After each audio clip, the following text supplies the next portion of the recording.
Hello everyone and welcome back to the Unexplained Diaries. Here on this channel I share real-life encounters with beings from beyond the skies to help you unwind and drift off to sleep. Before we dive in, I would love to hear from you. Leave a comment and let me know where you're tuning in from. Now, find a comfortable spot, relax, and let's begin. The power went out while I was rinsing a mug in the sink. The kitchen lights cut off so cleanly that for half a second, I thought I'd blinked and missed something. The refrigerator stopped humming. The house settled into that quiet you only notice when it's forced on you. I stood there with my hands still under the tap, water running, until I realized the pump would probably cut too. I shut it off and listened. No distant traffic, no neighbor's TV through the walls, just my own breathing and the faint tick of cooling metal somewhere in the house. This kind of outage wasn't rare where I lived. I rented a small place on the edge of town, backed up to open fields and a line of trees that marked the start of state land. Storms knocked the power out a few times every summer. But this night was clear. No wind, no clouds. I'd been sitting on the couch 10 minutes earlier with the windows open because it was still warm out, listening to cicadas. I walked to the living room window and looked outside out of habit. The streetlights were off, all of them, down the entire road. Usually at least one house would still have a generator running, but everything was dark. My car sat in the driveway as a low shape, barely visible. That was when I noticed the sky. At first, I thought my eyes were just adjusting too fast. The sky looked wrong in a way I couldn't pin down immediately. It wasn't black like it should have been. It wasn't even that deep blue you get on clear nights. It was lighter, flat, almost reflective. I stepped out onto the porch. The sky had turned a dull silvery gray, not glowing exactly, more like the color of metal when it catches light, except there was no light source, no moon, no clouds reflecting city glow. The whole sky from horizon to horizon looked washed out and heavy, like a ceiling. The fields behind my house were still dark. The trees were dark, the ground was dark. It was just the sky. I remember thinking it looked close, lower than it should be. I stood there barefoot on the concrete, my hand resting on the doorframe. The air felt still but not calm. There was pressure in it, like when a storm is about to break but hasn't yet. My ears felt faintly clogged, the way they do when you drive up a mountain too fast. Somewhere down the road, a car door slammed. The sound carried farther than it should have. I glanced to my left and right, half expecting to see neighbors outside, pointing, talking. But no one else was out. No porch lights flicked on. No voices. I pulled my phone out of my pocket. The screen lit up normally, full signal. No emergency alerts. The time looked right. I lifted it to take a photo, more out of instinct than anything else. Before I could tap the camera, the sky changed. It didn't fade gradually. It didn't flicker. The silvery gray pulled upwards, straight up, like a curtain being lifted from the horizon to directly overhead. The motion was smooth and fast. In less than a second, the sky was dark again. Normal. Stars visible. Empty. I stood there with my phone half raised, staring at nothing. A moment later, the streetlights snapped back on. One by one, all down the road, my porch light came back without me touching the switch. Inside, the refrigerator kicked on. The house filled with noise again. The whole thing couldn't have lasted more than 5 seconds. I stayed outside longer than I meant to, scanning the sky, waiting for something else to happen. Nothing did. The stars looked normal. The air pressure eased, or maybe I just stopped noticing it. Eventually, I went back inside. I didn't sleep well. I kept waking up and checking the time, listening for changes in the house. The power stayed on. Nothing else happened that night. The next morning at work, I mentioned the outage to my coworker Mark while we were getting coffee. "Did the power go out where you are?" I asked. He shrugged. "Not that I noticed. I was up late too." I asked a few other people. Some had lost power, some hadn't. No one mentioned the sky. That should have been the end of it. I told myself it was some weird atmospheric thing or my eyes playing tricks on me in the dark. I let it go, mostly. Then it happened again. About a week later, same time of night, around 10:30, I was sitting on the couch, lights on, scrolling on my phone. The power cut out so abruptly that my TV went black mid-sentence. This time I felt it before I saw anything. That same pressure in the air, like the room had sealed itself. I stood up immediately and went to the window. Outside, the streetlights were already off. The sky had already changed. That same dull gray filled the view, uniform and heavy. It didn't shimmer. It didn't move. It just sat there, wrong. I didn't go outside this time. I stood in the doorway, barefoot on the rug, gripping the frame harder than I realized. I checked my phone. No signal now. The screen showed 0 bars. The time still ticked forward. I tried the camera anyway. The screen showed the gray sky, but flatter than it looked to my eyes, like it couldn't quite capture it. I noticed then that it was quiet in a different way. Not just no electricity. The insects were gone. No crickets, no distant dogs, nothing. I became very aware of how alone my house was. The sky lifted again, exactly the same way, upward, smooth, fast. Darkness returned. Stars snapped back into place like someone had flipped a switch. The power came back a few seconds later. This time, I checked my phone immediately. The signal returned. No missed alerts, no messages. The photo I thought I'd taken wasn't there. I slept on the couch with the lights on. After that, I started paying closer attention. The outages weren't on any schedule I could find, but they were always at night, always clear weather, always quiet. On the 3rd time I was outside already, sitting on the porch with a beer. I felt the pressure shift and looked up just as the sky changed. I watched it without moving, forcing myself not to blink, trying to notice details. There were no clouds, no texture. The gray wasn't light coming from somewhere. It was like the absence of darkness. I realized something else then. The horizon line stayed where it was. The trees didn't silhouette against the gray. It was like the sky and the ground weren't interacting the way they normally did. My phone lost signal again. The screen dimmed slightly on its own. The sky lifted. The lights came back. I noticed my hands were shaking. I started checking local outage reports. Sometimes there was nothing listed at all. Sometimes there'd be a vague entry. Brief interruption. 'Cause unknown. I drove around one night after it happened, just to see if it was localized. The town looked normal. Lights on, people out, no gray sky. When I drove back toward my place, everything stayed normal. The next time it happened, I was in the shower. The water cut off mid-rinse. The bathroom went silent except for the ringing in my ears. I stepped out dripping and went to the window in a towel. The sky was already gray. That time, it lingered longer.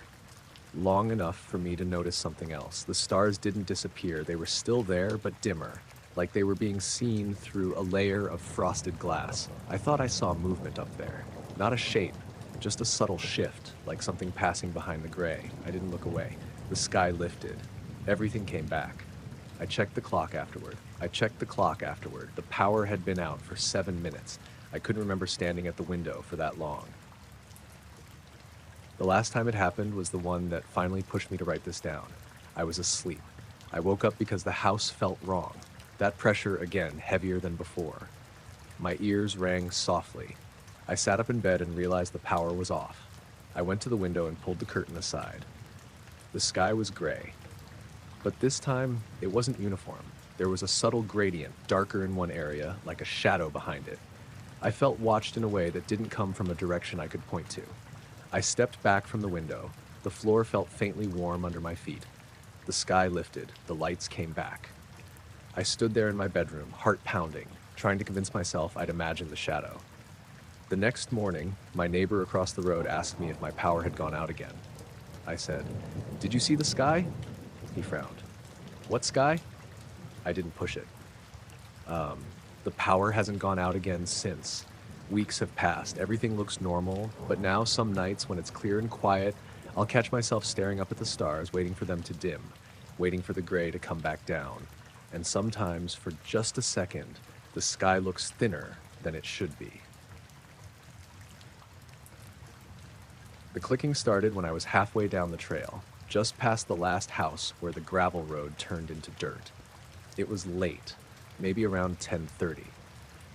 I'd gotten home from work restless, the kind where sitting still makes your skin feel tight. The weather was warm for early fall, clear sky, no wind. I figured a short walk wouldn't hurt. I'd done it 100 times. Same loop through the trees, out by the old utility easement, then back toward the neighborhood. The first click sounded like someone snapping their tongue once. I stopped walking without really thinking about it, head tilted. Everything else was normal. Crickets, distant traffic, my own breathing. No more clicking. I shrugged it off and kept going.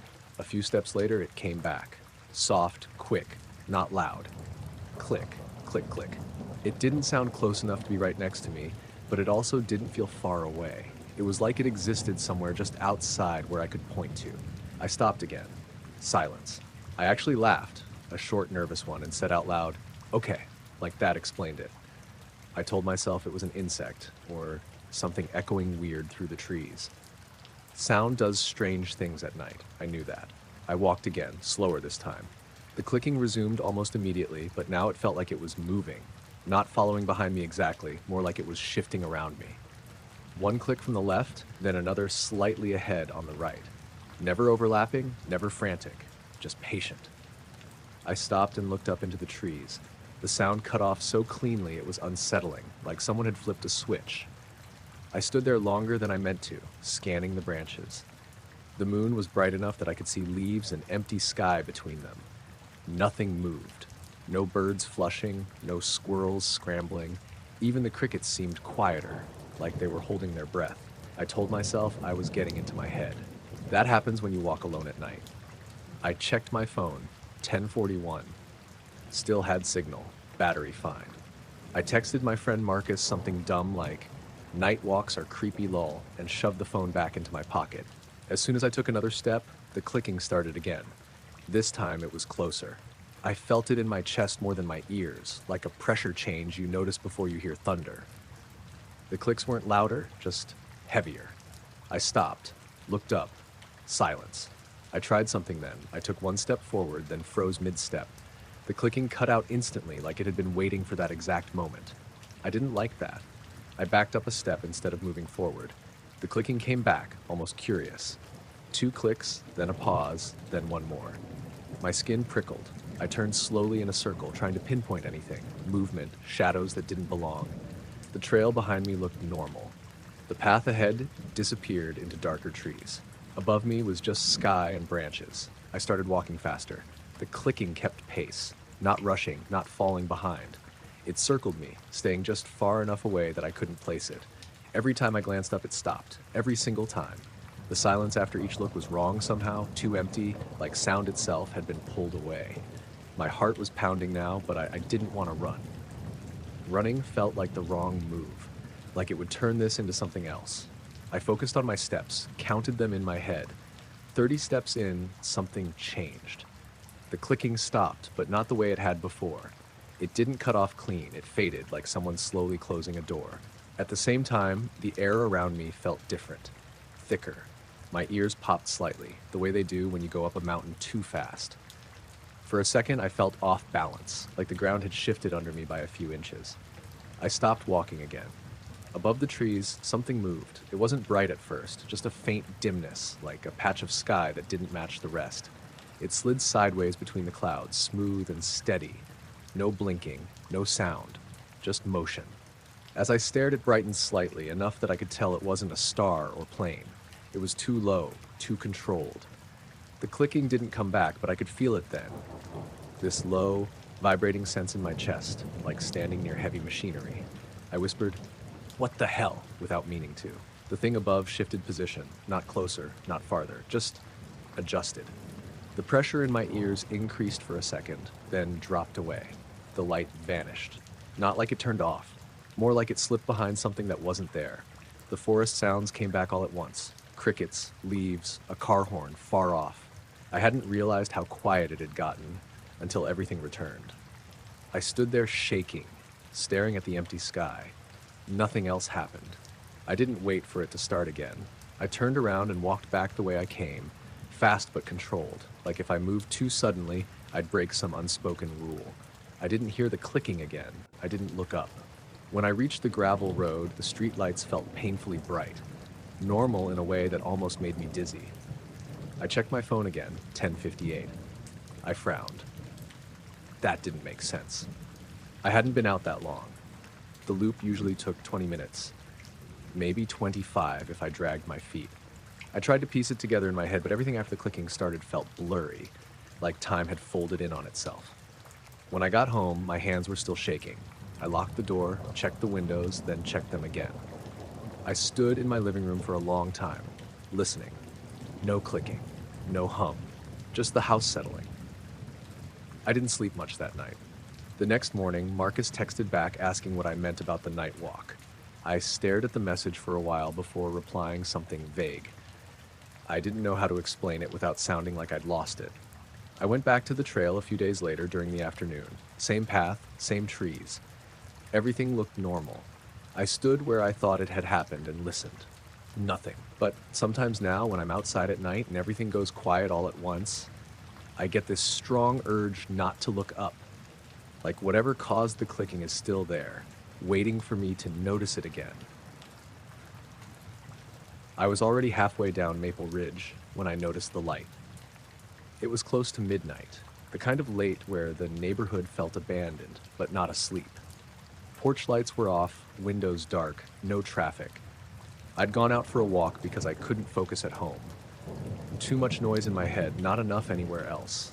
That stretch of road curved along a line of trees and empty lots, and I'd walked it enough times that my body knew it without thinking.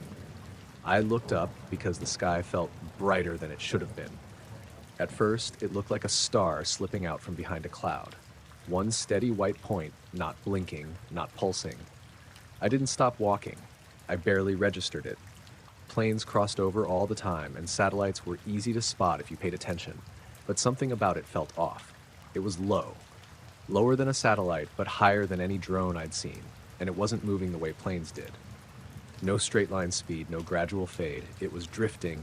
I slowed my pace without meaning to. The light slowed too. That got my attention. I stopped walking. The light stopped. Not faded, not dimmed, just paused. Suspended in the same spot above the trees like it had hit an invisible wall. I stood there with my hands in my jacket pockets, staring up. My first thought was that it was coincidence, perspective, some trick of depth and motion. Your brain loved doing that when it was tired. I took one step forward. The light moved, same direction, same speed. I stopped again. It stopped. A weird pressure settled in my chest like the air had thickened. Everything around me felt too still. No wind in the leaves, no insects. Even the distant highway noise seemed muted. I laughed quietly, more out of nerves than humor, and started walking again, deliberately this time. Faster. The light matched me perfectly. I slowed to a crawl. It slowed. I turned around and walked the other way. The light changed direction instantly, gliding back across the sky to stay aligned with me. That's when my stomach dropped. I wasn't being followed exactly. It didn't feel like something chasing me. It felt like something was anchored to my position. Like I was the thing moving and it was adjusting around me. I stopped in the middle of the sidewalk and craned my neck back until it hurt. The light waited. I checked my phone. No notifications. Signal was there, but the compass app spun for a second before settling in the wrong direction. I locked the screen and slipped it back into my pocket without trying to take a photo. I didn't want to break whatever weird balance had formed. I started walking again toward home this time. The light came with me. Every step I took, it slid across the sky. When I paused to retie my shoe, it froze. When I leaned forward, it shifted forward. When I stepped back, it adjusted backward. At one point, I crossed under a streetlight, and the glare forced me to look down. When I glanced back up, the light was still there, exactly where it should have been. The realization crept in slowly and made my skin prickle. It wasn't reacting to where I was. It was reacting to when I moved. I tested it. I took one step forward and stopped mid-stride, freezing with my foot hovering an inch above the ground. The light moved during that half step and then halted when I did. I felt suddenly exposed, like I'd stepped into a spotlight without realizing it. I kept going. The closer I got to my street, the more wrong everything felt. Houses I knew well looked flat and unfamiliar, like sets built too quickly. My footsteps sounded delayed, like the sound wasn't syncing up right. I stopped again, right at the corner. The light stopped. I stayed there longer this time. 30 seconds. A minute. Nothing changed. I whispered, "Okay," to nobody. When I started walking again, the light followed like it had been waiting. I made it to my driveway and stood there, staring up at the patch of sky above my neighbor's roof where the light hovered. My hands were shaking. I didn't know what I expected it to do next, but I couldn't bring myself to go inside yet. I took one step backward. The light slid backward. I took 2 steps forward. It followed. I felt stupid, standing there playing this silent game with something I didn't understand, but I couldn't stop. I needed to know where the boundary was. I turned and walked up the driveway. The lights stayed aligned until the roof blocked my view. I went inside and locked the door, leaning my forehead against it for a second. The house felt hollow, like it had been waiting too. I didn't sleep much that night. The next evening I told myself it had been stress, fatigue, my brain misfiring. I almost didn't go out, but the urge to check was stronger than the fear. I took the same route, same time, same weather. Nothing happened for the first 10 minutes. Then, just past the park, the light appeared again. Same brightness, same height. I stopped immediately. It stopped. There was no denying it anymore. I walked. It moved. I stopped. It froze. This time I stayed out longer. I walked in loops, doubled back, paused at random intervals. Each time, the light responded perfectly, like it was tied to some invisible marker above my head. I sped up to a jog. It kept pace. I slowed to a near standstill. It slowed too. It never drifted ahead, never lagged behind, never overshot. It felt less like it was watching me and more like it was tracking a variable. Like movement itself was the trigger. At one point, I stood completely still for so long my legs started to ache. The light hung there unwavering. I felt an overwhelming sense of being observed, not in a personal way, but in the way a machine observes data. Neutral, detached, precise. I went home again. Same ending.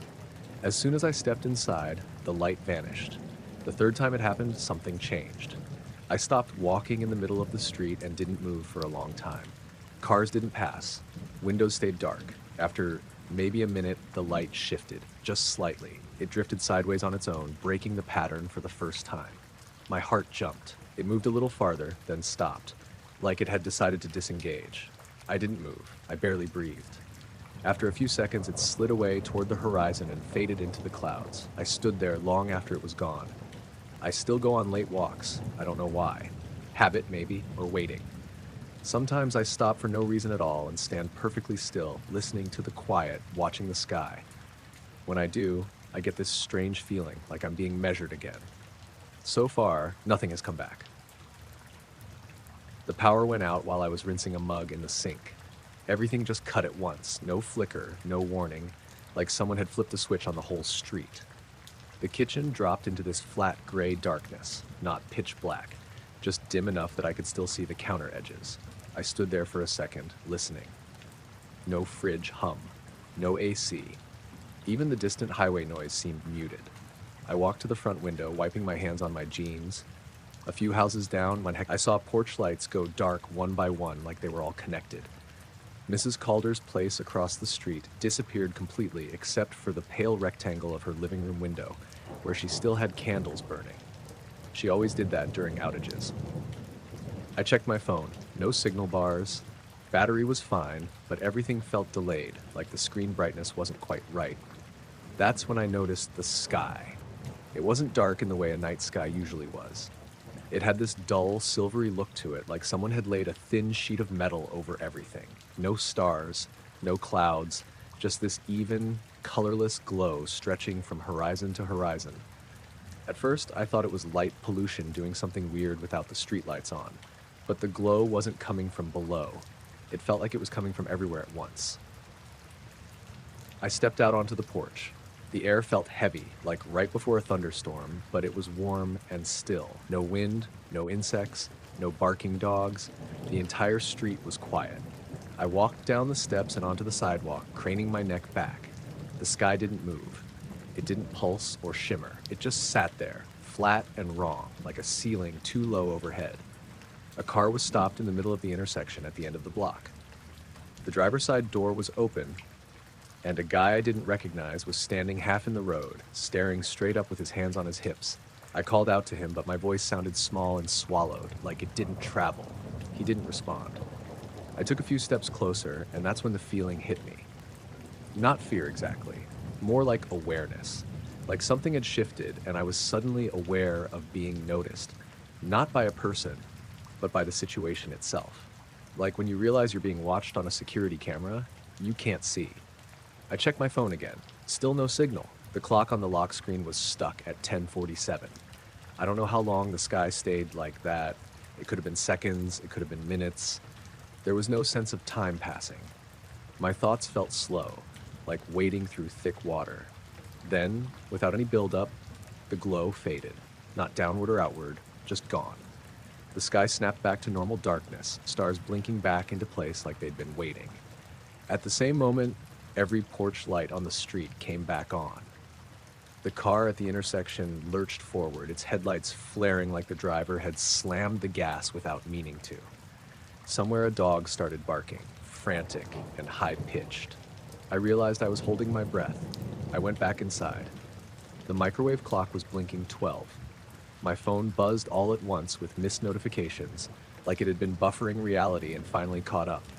I sat on the couch and waited for the adrenaline to fade, telling myself it was a weird outage, some atmospheric thing, maybe my brain filling in gaps.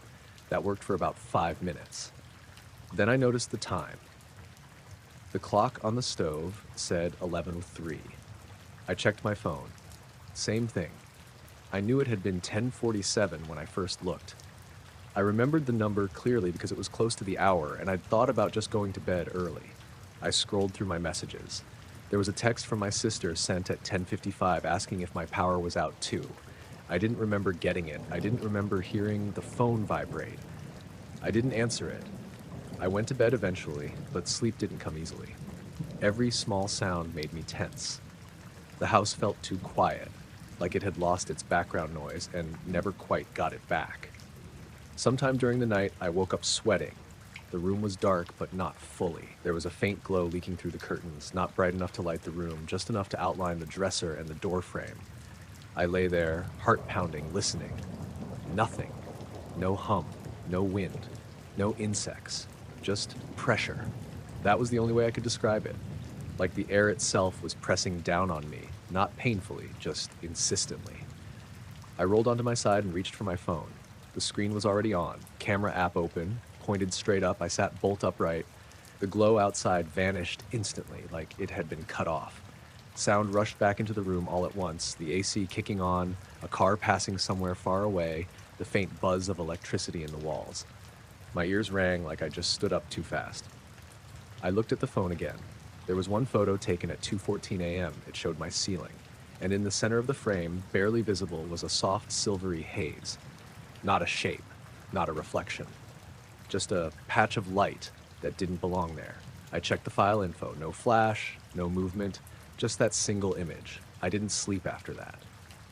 In the morning, everything looked normal.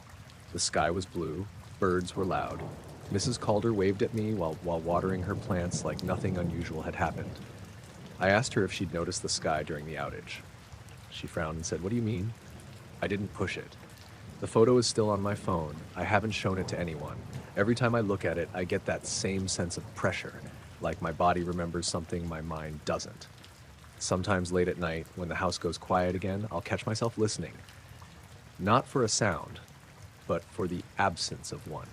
Like I'm waiting for the sky to go flat and metallic again. I was sitting on the back steps with my jacket zipped up, staring at the sky because I couldn't sleep.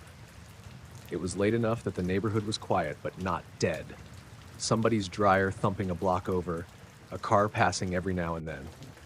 The air was cold and still, the kind that makes sound travel farther than it should. I lived outside of town then, just far enough that the streetlights didn't completely drown out the stars. I'd started doing this thing where I picked one star and watched it until my eyes got tired. It helped slow my thoughts down. If you stare long enough, the sky starts to feel less huge and more like a ceiling. I picked one low in the sky, just above the tree line. It wasn't especially bright, but it stood out because it didn't twinkle much. It felt steady, solid. I remember thinking it was probably a planet, but I didn't bother checking. I watched it for a while, and so breathing fog into my sleeves, counting my exhales. Nothing happened at first. The night felt normal. Too normal, honestly. Then the star moved. Not fast, not sudden. It slid sideways, smooth and quiet, like someone nudging a chess piece across a board. Just a little bit at first. I thought it was my eyes, so I blinked hard and looked away at the roofline, then back. It was still drifting. That was the moment my stomach dropped. Not panic, more like confusion so deep it felt physical. Stars don't do that. Planes blink, satellites glide.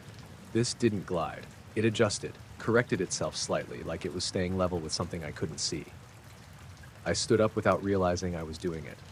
The wood step creaked under my boot, loud as a gunshot. The star kept moving. I whispered no under my breath, like that would somehow stop it. It slid another inch across the sky, then slowed. For a second, just one, I couldn't tell if I was looking at movement or if my brain was filling it in.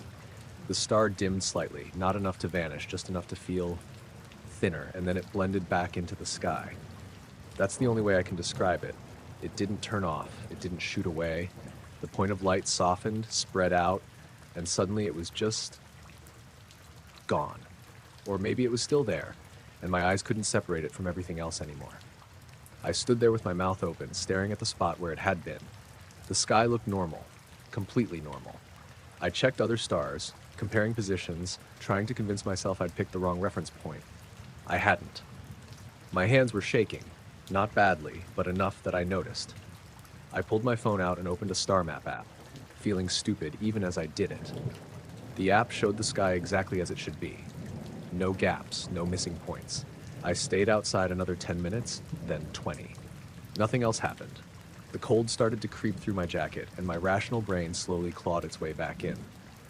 I went inside and locked the door, which I didn't usually do that early. I stood in the kitchen for a bit, just listening. The house sounded the same as it always did. Fridge humming, pipes ticking. I told myself it was an illusion. Fatigue, eye strain, maybe a satellite at a weird angle. I repeated that explanation until it almost sounded reasonable. Almost. The next night, I went back out. I didn't plan to. I told myself I wouldn't. But around the same time, my body just expected something, like a habit I hadn't meant to form. It was cloudier that night. The stars were patchy, coming and going behind thin gray streaks. I sat on the steps again, hugging a mug I didn't really want, scanning the sky without focusing too hard. I didn't see the same star. At least, I don't think I did. What I did notice was how quiet it felt, not silent, just muted. The crickets had stopped, which happens sometimes, but even the distant road noise felt dampened, like someone had closed a door somewhere far away. Then one of the stars near the center of my view dimmed, not disappeared, just dulled like a light behind fog. I leaned forward, squinting. It shifted sideways. This one moved faster. Not dramatically, but enough that I couldn't pretend it was my eyes. It slid, paused, then slid again, always smooth, always controlled. No blinking, no trail. I felt that same pressure in my chest, like when an elevator stops too abruptly. I pulled my phone up again, hands clumsy, and as soon as the screen lit my face, the star stopped moving. It just stayed there. I lowered the phone slowly, watching the sky over the top edge. The star held still for a few seconds, then faded back into the background exactly like the night before. I didn't stay outside after that. I went straight to bed, locked the door again, and lay there staring at the ceiling, replaying it over and over, every time I thought I had it pinned down. Some natural explanation, some trick of light, it slipped away. Over the next week, it happened 3 more times. Not every night. Not at the same spot in the sky. Always subtle. Always brief. A star that drifted when it shouldn't. A point of light that thinned and vanished without actually going anywhere. Once I was with someone else. My neighbor Mark was over, helping me move a broken shelf out to the curb. We finished up and stood there talking, both of us looking up without really meaning to. I saw it first, a star just above the power lines, steady and bright. "Hey," I said, trying to sound casual. "Do you see that one?" Mark followed my gaze. "Yeah." The star slid, just a little. "Is it moving?" I asked. He frowned. "I don't think so." It moved again, a clean sideways shift, unmistakable. "There," I said. "That?" Mark squinted. "I don't see." The star dimmed and blended into the sky mid-sentence. Mark looked at me. "See what?" I didn't answer right away. I was still staring at the empty space, my heart pounding so hard it felt loud. "Never mind," I said finally. "Probably nothing." He shrugged and went back inside. I stayed out a bit longer, staring at a sky that suddenly felt like it was paying attention to me. After that, I stopped going outside at night. I closed the curtains earlier. I kept lights on. I tried not to look up when I walked to my car. It sounds ridiculous, but there was something about those movements that felt intentional. Not directed at me exactly. More like reactive, like when you notice someone across a room notice you back. Weeks passed. Nothing happened. My nerves settled. I started sleeping better. The explanations I'd rehearsed hardened into something I could almost believe. Then one night, lying in bed, I noticed the light in the room shift. Not brighter, not darker, just thinner. Like the air itself had changed density. I sat up, heart racing, and the feeling vanished instantly. Everything went back to normal. The house creaked. The heater kicked on. I didn't look out the window. I don't know what those stars were. I don't know if they were stars at all, or something passing in front of them, or something using them as cover. I don't know why they moved the way they did, or why they seemed to stop when I tried to capture them. All I know is that sometimes when I catch myself staring at the sky for too long, I feel that same quiet pressure in my chest, and I force myself to look away before anything has the chance to move again. The compass started buzzing in my hand like a trapped insect. At first, I thought it was my imagination, or maybe my fingers were shaking from the cold. I stopped walking and held it out flat, waiting for the needle to settle. Instead, it quivered in place, a tight little vibration that I could feel through the metal casing. Then it snapped to a stop, pointing uphill. Not north, not anywhere that made sense, just straight up the trail. I stood there for a second, listening. The forest was quiet in that normal high-altitude way. No wind through the trees, no birds, no bugs. It was late morning, cloudy but bright, and cold enough that my breath showed when I exhaled. I was hiking alone near Monarch Pass, a trail I'd done before. Nothing technical, just a long, steady climb above tree line if you stuck with it. I'd planned to turn around before noon. I tapped the compass with my thumb. The needle didn't move. I pulled my phone out to check GPS, but there was no signal. That wasn't unusual up there, so I put it back in my pocket and told myself the compass was busted. Cheap gear, that's all. I started walking again. About 50 yards up the trail, I noticed the air ahead looked wrong. It wasn't fog.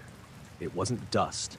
It looked like heat distortion, the kind you see over asphalt in summer, except it was March and cold enough that the ground was crusted with old snow in places. The shimmer hung just above the tree line, maybe 30 feet off the ground, stretching horizontally like a thin veil. The trees behind it looked slightly warped, like I was seeing them through moving glass. I slowed down without really deciding to. The trail was empty. No voices, no footsteps. I hadn't seen anyone else since the trailhead. I remember thinking it would make sense if there was wind up there. But there wasn't. My jacket hung still. The tops of the pines didn't move. I reached the spot where the compass had frozen and stopped again. The shimmering didn't move. It didn't pulse or glow. It was just there. Subtle enough that if I hadn't been looking straight at it, I might have missed it completely. I raised my hand and waved it slowly in front of my face, like I was checking for heat coming off a fire. Nothing. The air felt the same as everywhere else. Cold, thin, dry. I took another step. The sound stopped. I didn't notice it at first because it was the absence of something. No crunch of gravel under my boots. No rustle from my pack straps. Even my breathing sounded muffled, like my ears were clogged. I froze mid-step. The shimmer was closer now. Or maybe I was. It was hard to judge distance.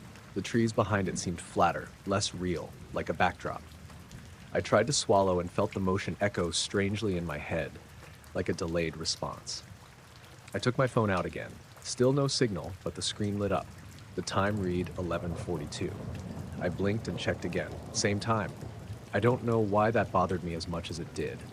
I hadn't been hiking that long, but it felt like more than a few minutes had passed since I last checked. I turned around. The trail behind me looked normal. Same trees, same rocks, same gentle curve down toward the valley.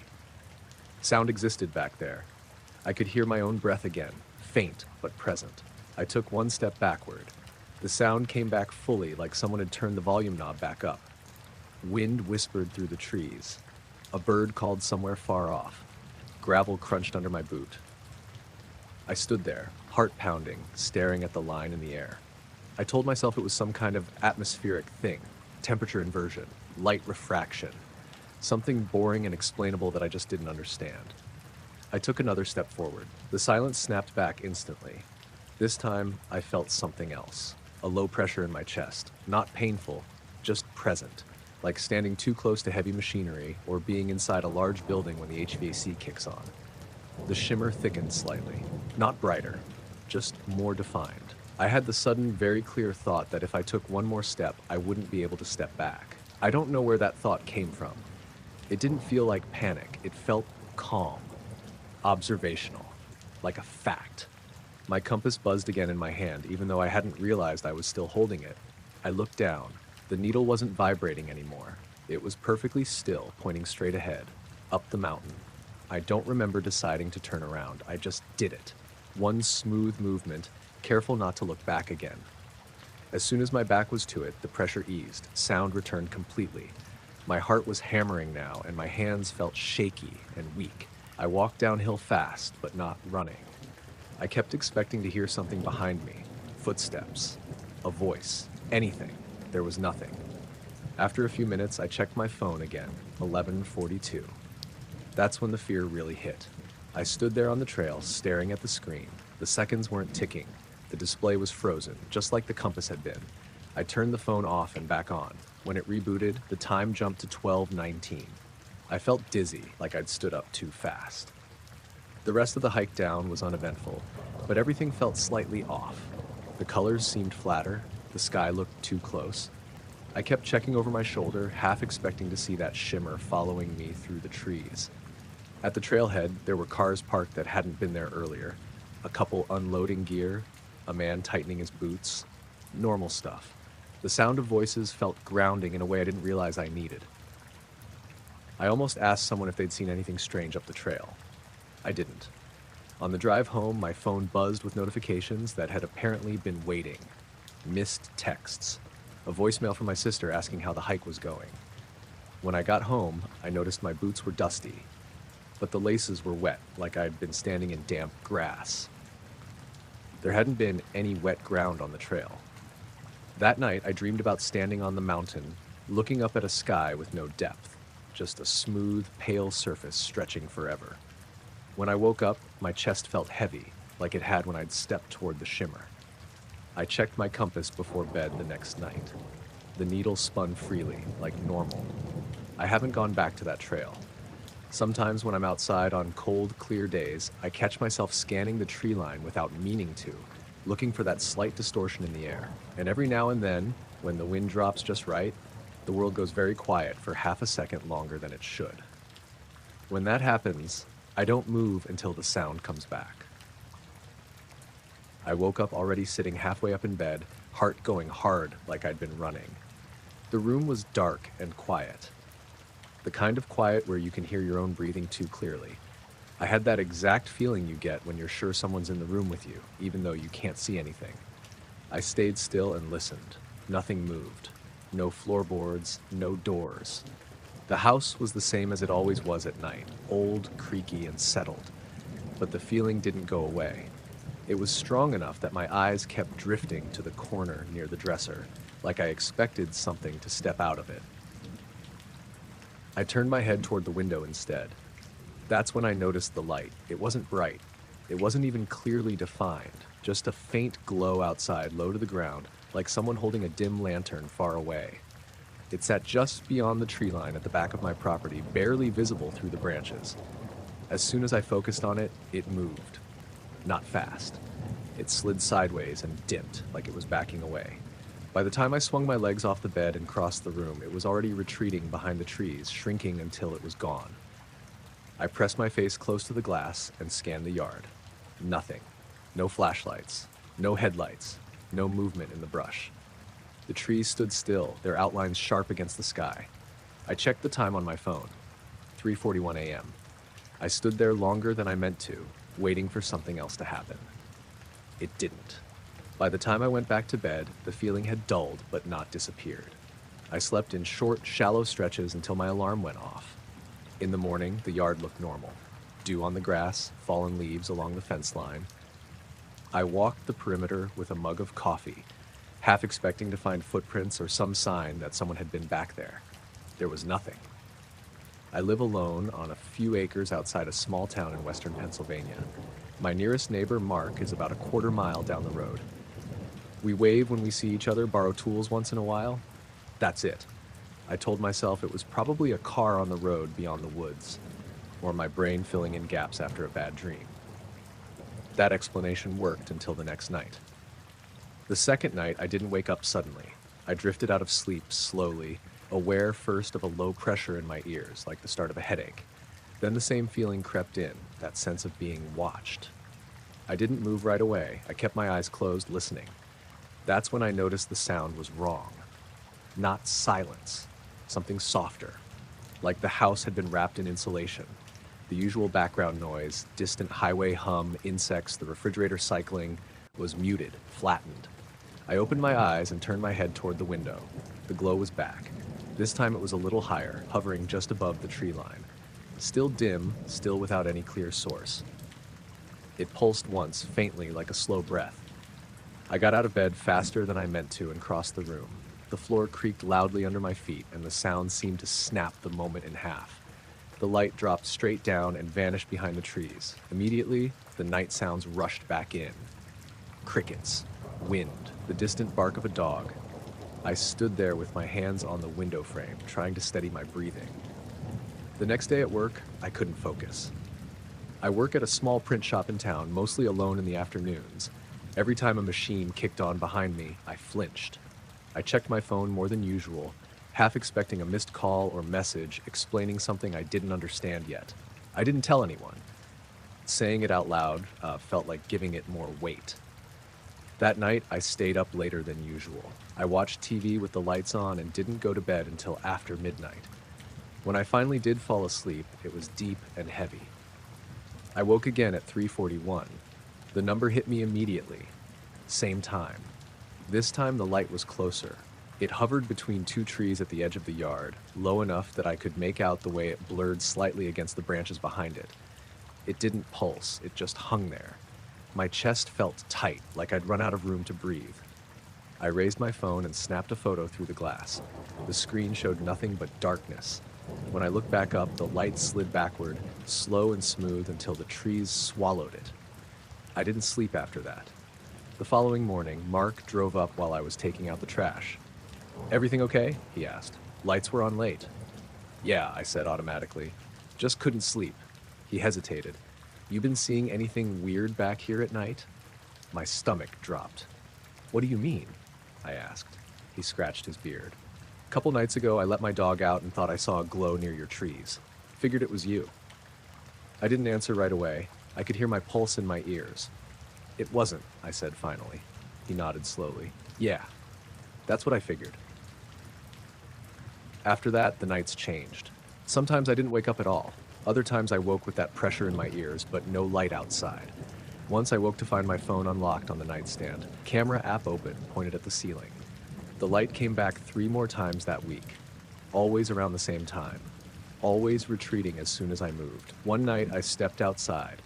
The air felt thick, like it had weight. The yard was darker than usual. The stars dimmed above my house, but brighter farther away. I stood barefoot in the grass, heart pounding, and waited. Nothing appeared. After a minute, the pressure in my ears eased. The stars returned to normal. I went back inside, shaking. The light never crossed into the yard. It never approached the house. It stayed just far enough away to be seen, then gone. A week later, it stopped. No light. No pressure, no waking at 3:41. Life slid back into place. Work, sleep, quiet nights. Sometimes when I stand at the window before bed, I look toward the trees and feel that old sense of attention brush past me, faint and fleeting. Nothing shows itself anymore. But every so often, I wake just before dawn with the feeling that something has finished watching and finally left. I was driving west on Route 26. The long, empty stretch that cuts through scrub and low hills before the land flattens out. It was late, not quite night yet, but the sun was gone and the sky had that deep blue color that makes everything feel farther away than it is. The weather was clear and still. No wind.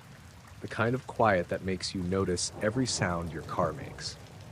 I'd been on the road for a couple of hours, coming back from visiting my sister, and I was tired in that dull, floaty way where your thoughts start to wander. I turned the radio on mostly to stay awake. There wasn't much on. A country station faded in and out, then static, then nothing. I didn't bother fixing it. I let it scan. That was when I noticed the sound. Between stations, instead of just static, there was a faint tone. Not loud, not sharp.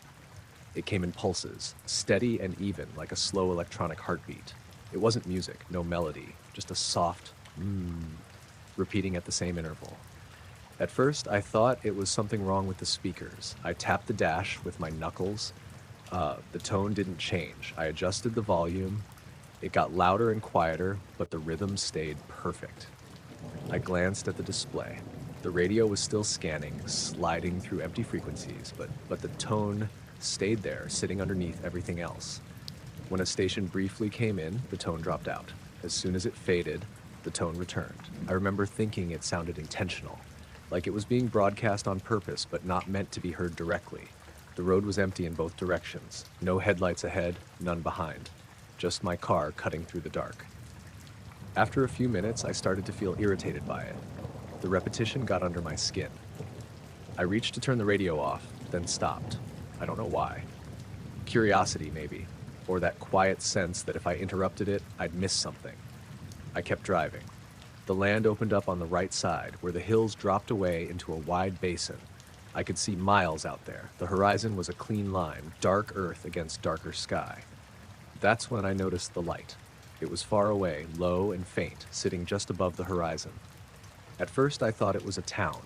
There were a few small ones out that way, but this light wasn't spread out. It was a single glow, soft-edged and steady, like a distant dome. It didn't flicker. It didn't move. It just sat there. The tone on the radio continued, perfectly in time. I checked my mirrors. Still no cars. I looked at my phone on the passenger seat. No signal. That wasn't unusual out there, but I remember noticing it anyway. As I drove, the light slowly lowered, not like it was setting, more like it was sinking. The horizon didn't change. The light did. The tone on the radio began to feel louder, even though I hadn't touched the volume. I could feel it more than hear it, a gentle vibration through the steering wheel and the seat. It wasn't unpleasant, just noticeable. I tried to time it. The pulse matched nothing I recognized. Not my turn signal. Not the engine. It was its own thing. I told myself it was a radio tower and atmospheric interference. I said it out loud, just to hear a human voice. The words sounded thin in the car. The light continued to sink. I realized then that I'd passed the turnoff I usually used. The reflective sign was a mile back, barely visible in my rearview mirror. I didn't remember seeing it at all. That bothered me more than the light. I slowed down slightly, heart starting to pick up, and watched the glow. As it dropped closer to the horizon, the tone on the radio stretched out. The rhythm stayed the same, but each pulse seemed to linger longer, like it was dragging. My ears felt full, like when you change elevation too fast. The light reached the horizon and paused. Half of it was gone now, like it was being swallowed by the land. The remaining half dimmed but didn't change shape. The tone stopped, not faded, not cut off, just stopped mid-pulse. The sudden silence was so complete that I flinched. The radio was still on, still scanning, but now it was just static and empty air. A second later, the light slipped fully below the horizon and vanished. I pulled over without really deciding to. The car rolled onto the shoulder and I shut off the engine. The quiet pressed in immediately. No insects, no wind, no distant highway noise. It felt like everything had taken a step back. I sat there with my hands on the wheel, listening to my own breathing. After maybe 30 seconds, sound returned in pieces. A faint breeze, the ticking of the cooling engine. Somewhere far off, a low rumble that might have been another car miles away. I turned the radio off completely. I stayed there for a while, staring at the horizon, waiting for the light to come back. It didn't.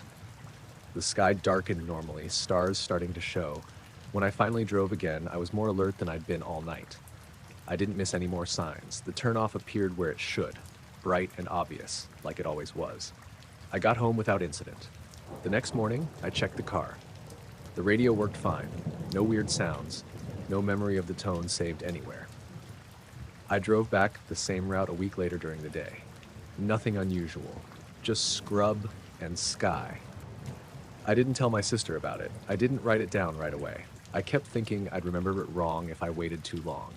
Sometimes now, when I'm driving late and the radio scans between stations, I hold my breath for a second, just to see if that rhythm comes back. Every light in the park went out at the same time.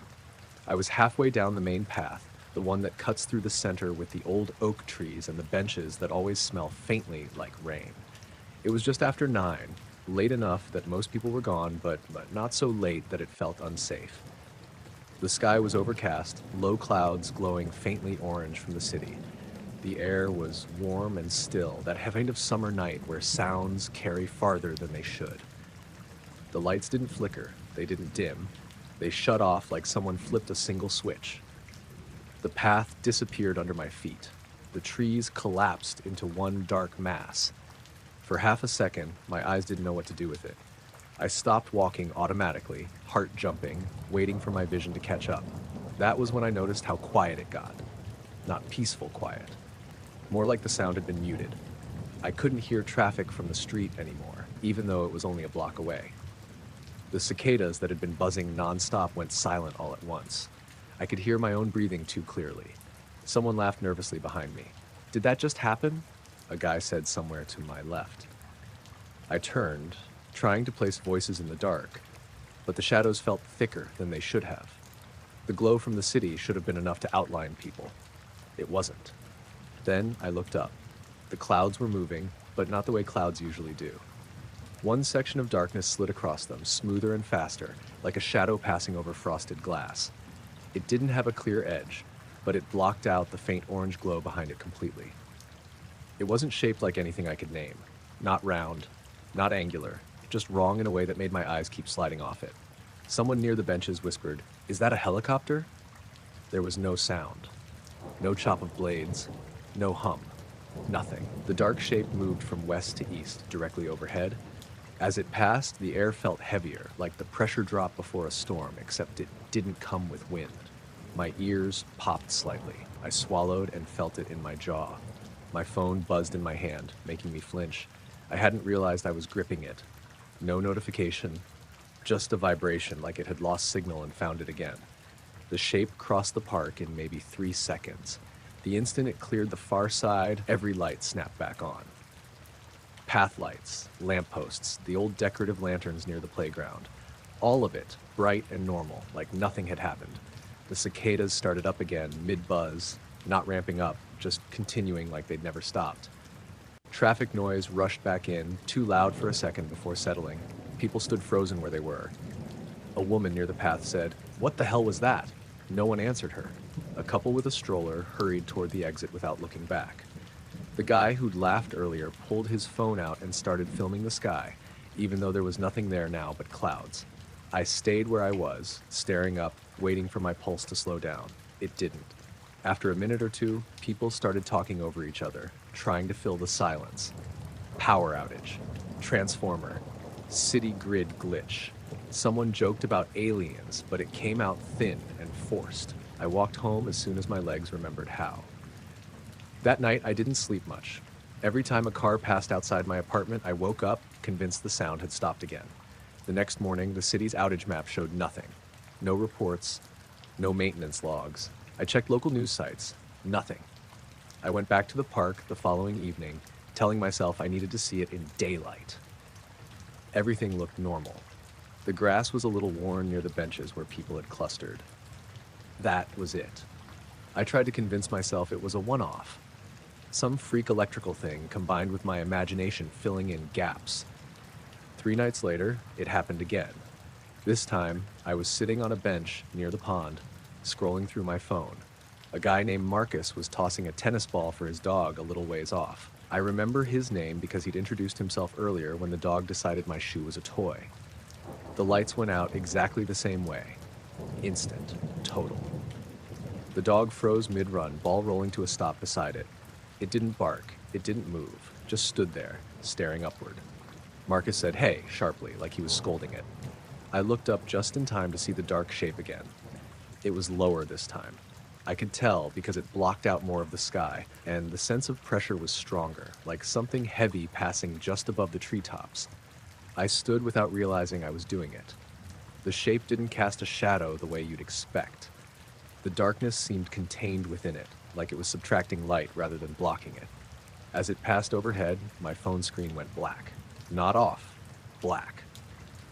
The glow disappeared, but the device stayed warm in my hand. The air smelled faintly metallic, like rain on hot pavement, even though it hadn't rained. The lights snapped back on. Marcus swore loudly. Okay. Nope, we're leaving. His dog bolted the second the lights came back, nearly yanking the leash out of his hand. Other people reacted faster this time. Joggers broke into sprints. A couple near the pond climbed the path toward the street without saying a word. I stood there a few seconds longer, staring at the empty sky. My phone restarted itself with a chime. I checked the time. I was missing 4 minutes. Not skipped notifications, not a frozen screen. The system clock showed a clean jump. I checked my step tracker out of habit. There was a gap there too. No data, just a flat line. I didn't tell anyone about that part. Over the next few weeks, I started noticing smaller things. Lights in the park would dim for half a second, then return to normal. The air would go still without warning. Sounds would drop out for a beat, then resume slightly out of sync, like an audio track catching up. Once, walking through at dusk, I felt that pressure again and looked up just in time to see the clouds ripple, like something had passed between layers. No blackout that time, just the feeling. I stopped going through the park at night after that. Months passed. I was almost convinced it was over when it happened a third time, earlier than before. Late afternoon. Kids still on the playground. Clear sky. Every light went out. People screamed that time. I didn't see the shape clearly, just a dark movement overhead, faster than before. Purposeful. The lights came back on immediately. No missing time, no phone issues. Parents grabbed kids, someone called 911. I left before anyone could start asking questions. I still live nearby. Sometimes late at night, I hear the park go quiet from my apartment window. Not silent, just muted. When that happens, I don't look up. I wait for the lights I can't see from here to come back on, and I try not to think about how something that large could move that smoothly without making a sound. I still walk through the park during the day, but I never stay after dark anymore, and I don't trust the sky when it looks too still. The humming was already there when I realized I was awake. It wasn't loud enough to wake me on its own. It felt more like I'd surfaced out of sleep and noticed it waiting for me. Low, steady, almost gentle. Not a mechanical buzz, not a ringing, somewhere between those. If I tried to focus on it, it slipped away a little, like my ears couldn't lock onto the frequency. I lay still and listened. The room was dark except for the faint orange glow from the streetlight outside my window. Rain had been falling earlier, but that had stopped. I knew that because I couldn't hear it anymore. I couldn't hear much of anything, actually. No cars, no wind, no refrigerator hum from the kitchen, just that other sound. I rolled onto my side and pressed my ear into the pillow, then lifted my head again. The humming didn't change. It didn't get louder or quieter. It didn't feel like it was coming from the walls or the ceiling or outside the window. It felt like it was everywhere, evenly distributed, the way pressure feels when you go underwater. I checked my phone, 2:14 a.m. The screen light felt harsh, like my eyes were more sensitive than usual. I turned the brightness down and sat up slowly, listening for any change. Nothing. I stood and padded across the room, barefoot, the floor cold in a way that felt sharper than normal. As I crossed near the window, I noticed the curtains weren't moving at all. No breeze. They hung perfectly still. The humming continued. I pulled the curtain back an inch and looked outside. The street looked wrong, but I couldn't have explained how if I'd been asked. The houses were there, the parked cars, the trees lining the sidewalk. Everything was in place. But the shadows didn't seem deep enough, like the contrast had been flattened. The streetlight was on, but it didn't seem to be lighting anything. The glow sat there, contained, not spilling the way it usually did. I watched for a minute, then realized I was holding my breath.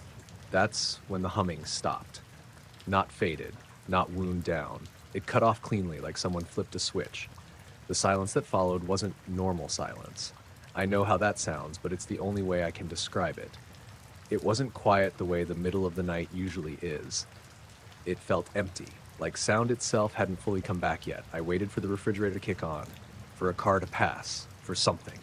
Nothing happened. My ears felt full, like after a loud concert, except there hadn't been any loud noise. I swallowed a few times, trying to pop them. It didn't help. Then, very slowly, the normal sounds returned. First the refrigerator, then a distant car. Somewhere far off, a dog barked once. I stood there, still holding the curtain, heart beating way too fast. I went back to bed and lay there until sunrise, afraid to fall asleep again.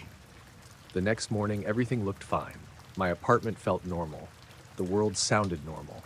I went to work and almost managed to convince myself it had been some half-awake thing, my brain misfiring. That night, it happened again. Same time, same humming, same sudden stop. On the third night, I tried recording it. I left my phone on my nightstand with the voice memo app running before I went to sleep. When I woke up around 2, the humming was there again, steady and calm, like it had always been. I didn't move. I just reached over and checked the screen. The recording was still going. When the humming stopped, I waited a full minute before stopping the recording. The next morning, I listened to it. There was nothing. Not silence, exactly. Just the usual low-level noise a microphone picks up in a quiet room. No hum. No change when I remembered the sound stopping. The waveform was flat the whole time. I tried not to spiral about it.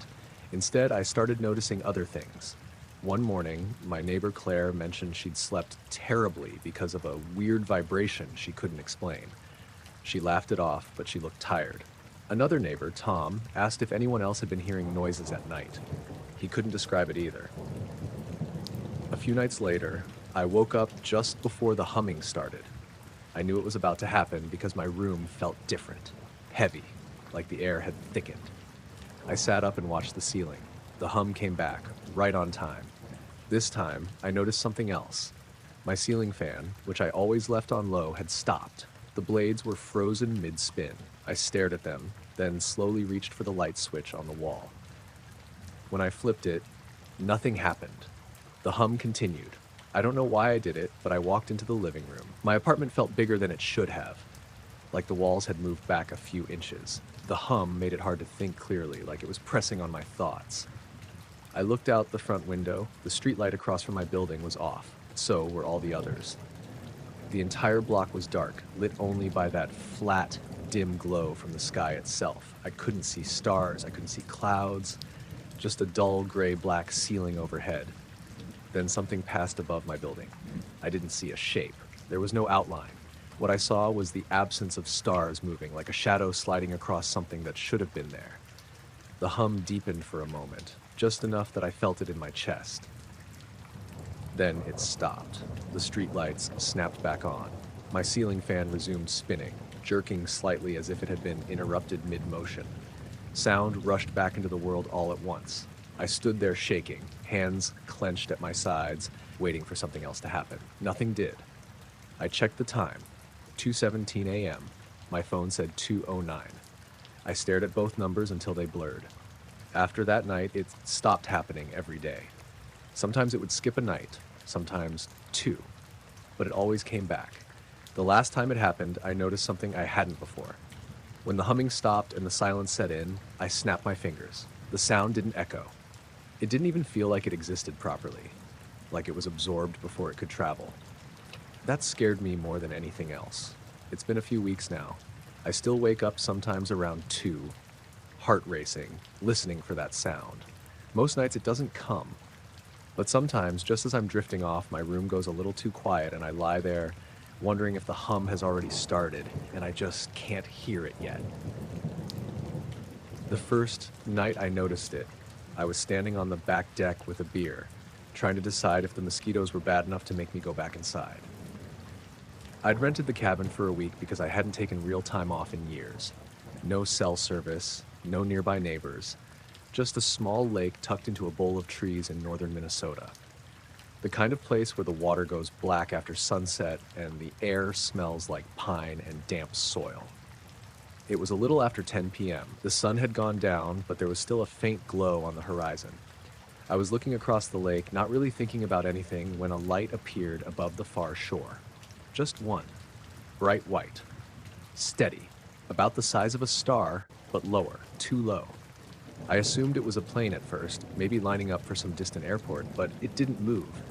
It just hung there a few degrees above the tree line. I waited for the reflection to show up on the water. It never did.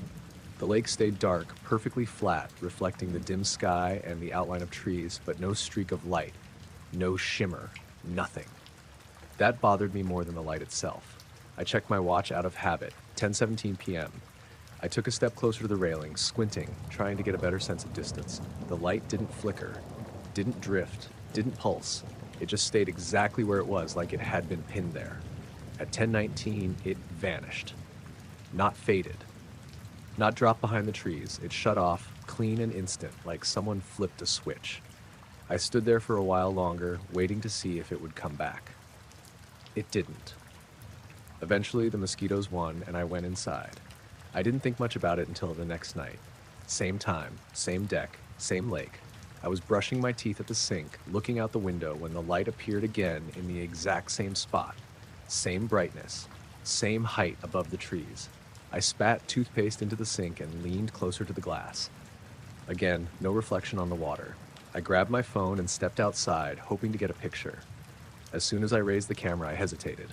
The screen made it harder to judge distance, and I didn't want to miss whatever was happening. I checked the time instead. 10:17 p.m. My skin prickled. That's when I realized I'd been subconsciously waiting for it. At 10:19, it vanished. That night, I slept badly. Not because I was scared exactly, more because my brain wouldn't let it go. It kept cycling through explanations. Drone, aircraft, someone across the lake messing with a spotlight, and rejecting all of them. On the third night, I brought a chair down to the shoreline. I sat there with my feet in the sand, lake lapping softly a few inches away. Frogs croaked somewhere off to my right. The air was cool enough that I wore a hoodie. 10:15 came and went. At 10:17, the light appeared. Seeing it from closer to the water made it worse. The lack of reflection was undeniable now. The lake looked like a sheet of black glass, untouched by that bright point above it. I moved my head side to side, checking angles. Nothing changed. I waved my hand in front of my face, feeling stupid, half expecting the light to respond. It didn't. I felt strangely aware of my own breathing, the sound of it loud in my ears. The rest of the night felt muted, like the lake was absorbing sound instead of carrying it. At 10:19, the light shut off. The darkness that replaced it felt heavier than before. On the fourth day, I drove into the nearest town to restock groceries. At the small bait shop by the gas station, I casually mentioned the light to the guy behind the counter. "Hey," I said, trying to sound relaxed. "You ever notice a bright light over the lake at night? Around 10? He frowned. "Which lake?" I told him. He shook his head. "Not that I've heard." That should have been reassuring. It wasn't. That evening, clouds rolled in just before sunset, thick, low, gray ones that blotted out the stars completely. I almost convinced myself the light wouldn't appear. It did. Same spot, same brightness, hanging just below the cloud layer like the clouds had parted around it. Still no reflection. The frogs had gone silent. I became aware of a faint pressure in my ears, like the start of altitude sickness. It wasn't painful, just noticeable. 10:19. Gone. That night, I dreamed of the lake drained dry, the bottom exposed and smooth with something bright hovering just above the empty basin. I woke up at 3 a.m. with my heart racing and the sense that I'd missed something important. On the fifth night, I set an alarm for 10:10. I wanted to be ready. I wanted to see if anything changed. I stood at the edge of the dock this time, toes hanging over the water. The lake smelled different at night, metallic and cold. The light appeared right on time. As I watched it, I realized something else was wrong. The trees beneath it didn't move. Everywhere else around the lake, branches swayed slightly in the breeze. Leaves rustled. But directly below the light, the tree line was perfectly still, like a photograph. I swallowed hard. The pressure in my ears deepened. I felt it in my chest too, a faint vibration, low and steady, like a distant engine idling. I checked my watch, 10:18. For the first time all week, the light changed. It didn't move, but it seemed to grow slightly brighter, not enough to hurt my eyes, just enough that I could feel it, like standing near a warm bulb. I took a step back without meaning to. At exactly 10:19, the light vanished, and the vibration stopped at the same instant. The night rushed back in. Frogs started croaking again, loud and frantic. The breeze returned to the trees beneath where the light had been. I stood there shaking, arms wrapped around myself, waiting for something else to happen. Nothing did. The sixth night, I didn't go outside. I watched from the window instead. Lights off inside the cabin. I felt foolish and tense, like I was hiding from something that didn't know I existed. 10:17. The light appeared. Even through the glass, I could tell there was still no reflection on the lake. I noticed something new then. My reflection in the window looked slightly delayed, like my movements lagged by a fraction of a second. I stepped back from the glass, heart pounding. 10:19. Gone. That was the night I decided to leave early. I packed up the next morning, telling myself I'd just cut the trip short. No big deal. Still, as I loaded the car, I kept glancing at the far shore of the lake, half expecting to see the light even in daylight. On the 7th night, I was driving home. I stopped at a small roadside motel about an hour away from the cabin. I didn't want to push the drive too late. At 10:16, I stood in the parking lot, keys in hand, staring west.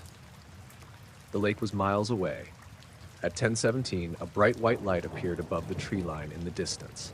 Same height, same intensity. I felt the pressure in my ears instantly.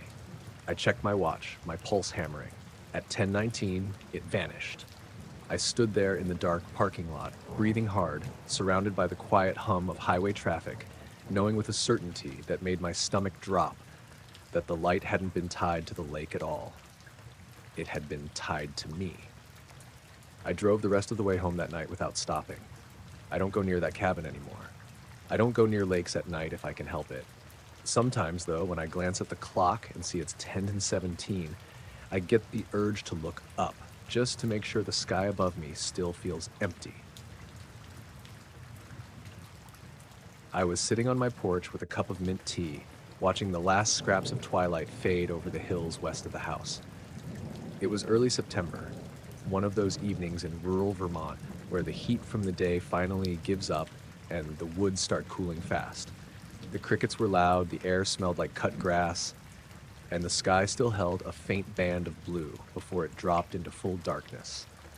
My house sits on a slope above the road, facing a rolling hill that's half forest and half old pasture. I'd lived there 3 years by then, long enough to know every usual sound: trucks shifting on the downhill, foxes screeching in the woods, the neighbors' wind chimes. It was a quiet night. Too quiet, maybe, but I didn't think anything of it. I had just leaned back in the rocker and pulled a blanket across my legs when I saw the first sign of it, a faint white glow appearing behind the crest of the hill. At first I thought it was the moon, except the moon wasn't supposed to rise on that side, and this glow was small, tight, not spreading. It looked like a single point of light, too white to be headlights, too steady to be a house lamp. It was far away, maybe half a mile, and low to the ground. I squinted, trying to make sense of it. The glow brightened slightly, like something rising slowly up the ridge from the far side. I waited for the shape of a car to follow, or for the glow to break into familiar beams as it came over the hill. But the light stayed round, compact, and lifted higher, smoothly, like it was being pushed up through thick fog, even though the air was clear.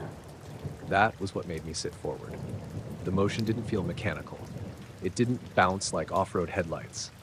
It didn't wobble like a drone. It just rose, calm and weirdly confident. By the time it crested fully above the hill, the glow was about the size of a softball held at arm's length. A clean white, not glaring, with no halo around it. Just a sphere of light suspended about 10 or 15 feet above the ridge. I felt this strange urge to stand, like staying seated was the wrong thing to do. Not from fear, more like instinct telling me to shift into some kind of alertness. I set the tea down, pushed the blanket aside, and stood up. As soon as I did, the glow shifted. Not backing away, not darting off. It simply paused for half a second, like acknowledging the movement, before slipping straight down behind the ridge, disappearing in the same smooth, controlled motion it had come up with. Gone. No fade out, no flicker. Just gone.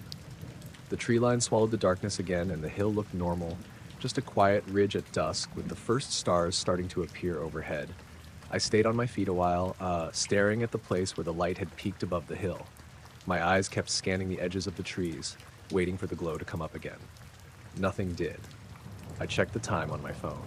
Only a few minutes had passed, but it felt longer, like something had stretched time in a subtle way I couldn't prove. When I sat back down, the crickets started up again, but softer. Sparse. Like they were testing the air first.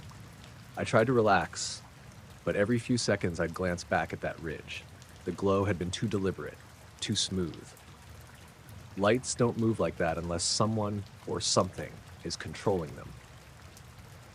I waited maybe 15 minutes before giving up and going inside to grab a jacket. When I stepped back out, the air felt colder than it should have, like the temperature had dropped faster on my property than anywhere else. I pulled the jacket tight and scanned the hill again. Then I noticed something new. The clouds overhead, thin, harmless streaks, were drifting normally east. But above the hill, directly where the light had appeared, the clouds changed speed, only in that one patch. They slowed visibly for a moment, like they passed through a layer of air that was thicker or warmer or something different. Then they sped up again, rejoining the normal flow. I'd never seen clouds behave like that. I walked down the steps into the yard, just far enough to get a clearer angle on the ridge. The grass was damp, the smell strong. Everything else felt too still. Even the road below was empty. "Hello?" I said into the dark without meaning to. My voice landed wrong, flat, swallowed fast like the sound didn't carry past a certain point. I shut my mouth and backed up the steps. Around 9:30, a car finally passed on the road, Jacob's old pickup, the engine rattling like always. I watched his taillights disappear. Just seeing another human that close made me feel more grounded, though I had nothing to say to him even if he'd stopped. When the glow didn't return, I tried going inside to distract myself. Tried watching TV, tried sorting some mail, but my eyes kept drifting to the porch window. The ridge sat there in perfect silhouette, unmoving, but I couldn't shake the sense that I was supposed to watch it, like missing something would be worse than seeing it.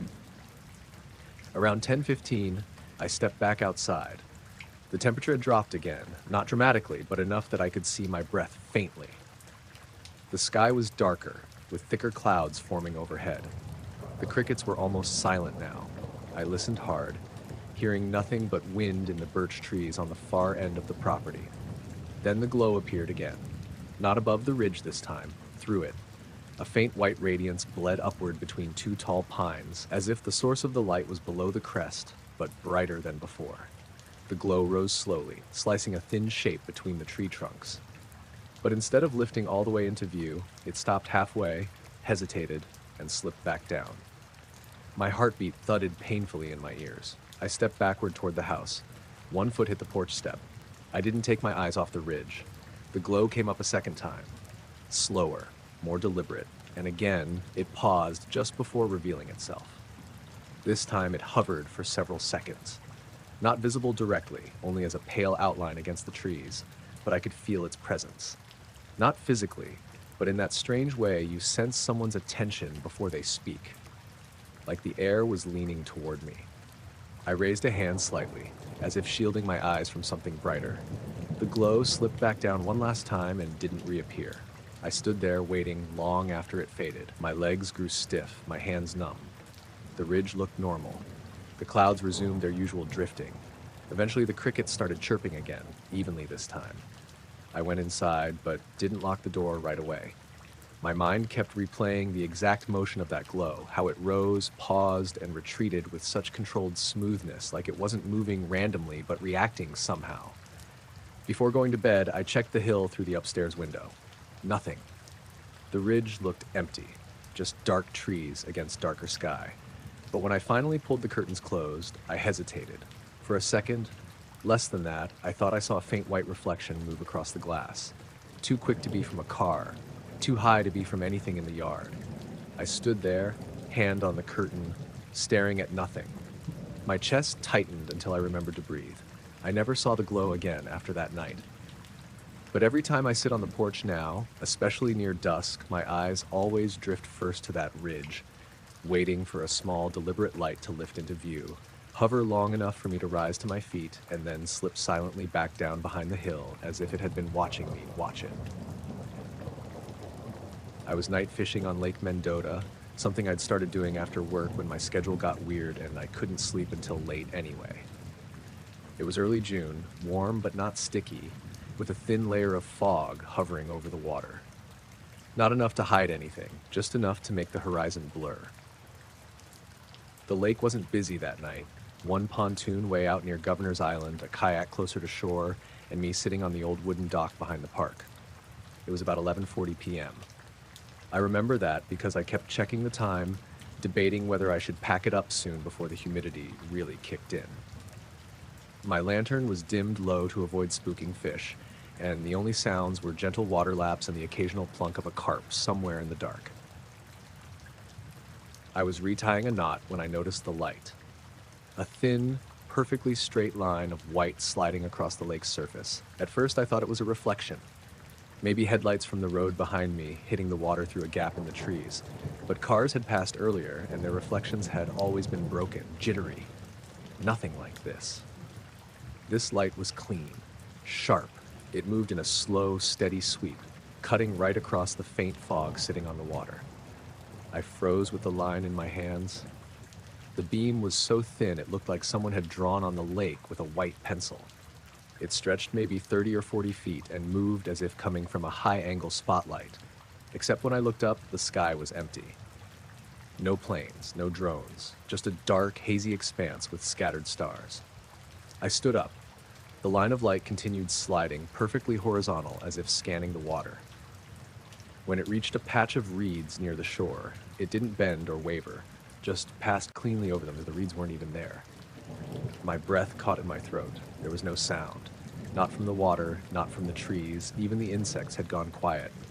I slowly turned my head to look for any source, someone on the dock, someone on the far shore, a boat with a floodlight. Nothing. The pontoon I'd seen earlier was gone. The kayak had paddled off without me noticing. I was the only person left. The line of light stopped moving. It held still on the surface about 20 yards out. I could see the tiny ripples of the lake distorting it, but the line itself didn't break, which didn't make sense. Light doesn't stay that perfectly straight when water moves underneath it. I took one step closer to the edge of the dock. The light reacted. It shrank, like it contracted into itself, becoming shorter but brighter. Not by much, but enough that I felt it more than saw it, a sudden alertness, like someone focusing their attention. I stayed completely still. For several seconds, nothing moved. The lake felt held in place, like suspended. The fog drifted around everything except that line of light, like it avoided getting too close. Then the line expanded again, slowly, stretching back to its previous length, and it began sliding the other direction. Not fast, not jerky, just smooth, deliberate, like it was searching for something. I watched it move all the way to the far end of the dock, where it paused again. The water lapped softly against the wood, but even those sounds seemed muted. Then I noticed something else. My fishing line, which had been dangling motionless in the water, was vibrating gently. Not from fish, not from wind, just a steady tremor that traveled up the rod and into my hand, and into my hand. I reeled in quickly, not wanting anything touching the water near wherever that light was. The vibrating stopped once the line cleared the surface, but the moment I set the rod down, the light contracted again, brightening for a second time. It wasn't reacting to sound. It wasn't reacting to movement on the water. It was reacting to me. I backed up to the midpoint of the dock, heart pounding. The planks creaked under my weight, and the sound echoed strangely across the lake, like the fog muffled it unevenly. The light expanded once more, stretching wide, then faded slightly, not disappearing, but dimming to a barely visible outline. I held my breath. The light brightened again, sharper than before, and then, without warning, it vanished. 1 second it was there, sliding over the water, and the next the surface was completely dark, only the faint reflection of my lantern marking where the dock met the lake. The silence that followed felt wrong, heavy, expectant. I waited for the line to reappear. Nothing. I turned slowly, scanning the sky again. Still no planes, no distant spotlights, no search beams. Just a still, clouded night that hadn't changed at all. I picked up my lantern and held it out toward the water, half expecting the light to reveal something just under the surface. The lake stared back, black and calm. That's when a small splash sounded off to my left. Not a natural one, not a fish. It was too clean, too centered, like an object had dropped into the water with intent. I swung the lantern toward the sound, lighting up only fog and ripples. Another splash came from behind me, then one from farther out. Not rapid, not chaotic, just sporadic drops, like pebbles falling from nowhere. I stood perfectly still, my fingers tightening around the lantern handle. The splashes continued for maybe 15 seconds, then stopped all at once, and then the entire forest seemed to inhale and go silent again. I packed up without bothering to coil my line properly. Every sound I made felt wrong, too loud, or too sharp, or out of place. Even the metal clasp on my tackle box clicked like it was being amplified. As I was about to step off the dock, I hesitated and looked back one more time. For a split second, less than a blink, I saw a faint line of light flicker across the water again. Not sweeping, not moving, just appearing like a ghost of the first one. Then it disappeared completely, leaving the lake as black as ink. I practically jogged back to my car, though it felt like the world was stuck a half second behind me. The fog thickened near the tree line, swallowing the shapes of the picnic tables and trash bins. When I reached the gravel lot, my headlights reflected off something on the water, a short, sharp gleam, before fading. I drove home with the radio off, checking the rearview mirror every few minutes, even though I knew I wouldn't be able to see anything through the fog. When I finally got home and stepped inside, the silence in my living room felt too similar to the silence at the lake, like it had followed me. The next morning, I went back to the dock out of stubbornness. The lake looked normal. Kids were fishing, boats were out, the fog was gone. There was nothing unusual on the water. No light, no splashes, no silence that felt like pressure. But once when the sun hit the surface just right, I thought I saw a thin white line gliding across the water toward the reeds. It vanished before I could be sure I hadn't imagined it. My smartwatch vibrated for the third time before I even made it to the end of my street. At first, I assumed it was just some glitch. Maybe I'd forgotten to clear a notification or the haptics were acting up again. It had done weird things before after getting splashed during a run, so didn't think much of it. But when I lifted my wrist, the screen was blank. No messages, no reminders, no health alerts, just the time glowing at me like nothing was wrong. I shook my wrist a little and kept walking. The vibration stopped for about 10 seconds. Then it buzzed again. 2 short taps against my skin, the exact pattern it used for incoming texts. I sighed and muttered to myself, "Come on, don't die on me now," and raised my wrist again. Still nothing on the display. It was just after 9 p.m. on a Tuesday, dry, cool, early fall. I was walking back from my friend Andrea's place a few blocks over. She'd asked me to help her move a bookshelf down a flight of stairs, which turned into helping her rearrange half her living room. I was tired, and I just wanted to get home, microwave leftover pasta, and zone out in front of a show. My neighborhood was quiet, suburban, but older. Large maple trees, uneven sidewalks, houses set back behind hedges and low fences. A few porch lights were on, but most places were dark. The sky was clear, except for a thin scatter of clouds drifting toward the horizon. Good visibility. The kind of night when you could see every star that wasn't drowned out by street lamps. My watch buzzed again. Harder this time. Longer vibration, like an alarm. I stopped under a corner streetlight and swiped the screen. Nothing. I held down the button to check for system errors. Still nothing. The watch was acting like it was perfectly normal, but also like it was desperately trying to get my attention. That was the first moment I felt uneasy. The second happened a few seconds later when I noticed the speck of light above the street. I don't know how long it had been there before I noticed it. It wasn't bright, not like a plane or a drone or even a satellite, just a faint, dim point, no bigger than a star. But it was low, much too low to be anything astronomical. My first thought was that it was the tip of a radio tower, but there were no towers anywhere near that part of town, and it was sitting perfectly still above the intersection ahead of me, not blinking, not moving, just hanging there. My watch buzzed twice. I looked from the watch to the light, from the light back to the watch. My heartbeat picked up in this uncomfortable, crawling way. I couldn't shake the feeling the two things were connected. Not in any logical sense, but in the way you just know something's wrong before you have proof. I took a few slow steps forward. The light didn't shift. It didn't flicker. It didn't react at all. But my watch buzzed again. 3 sharp pulses.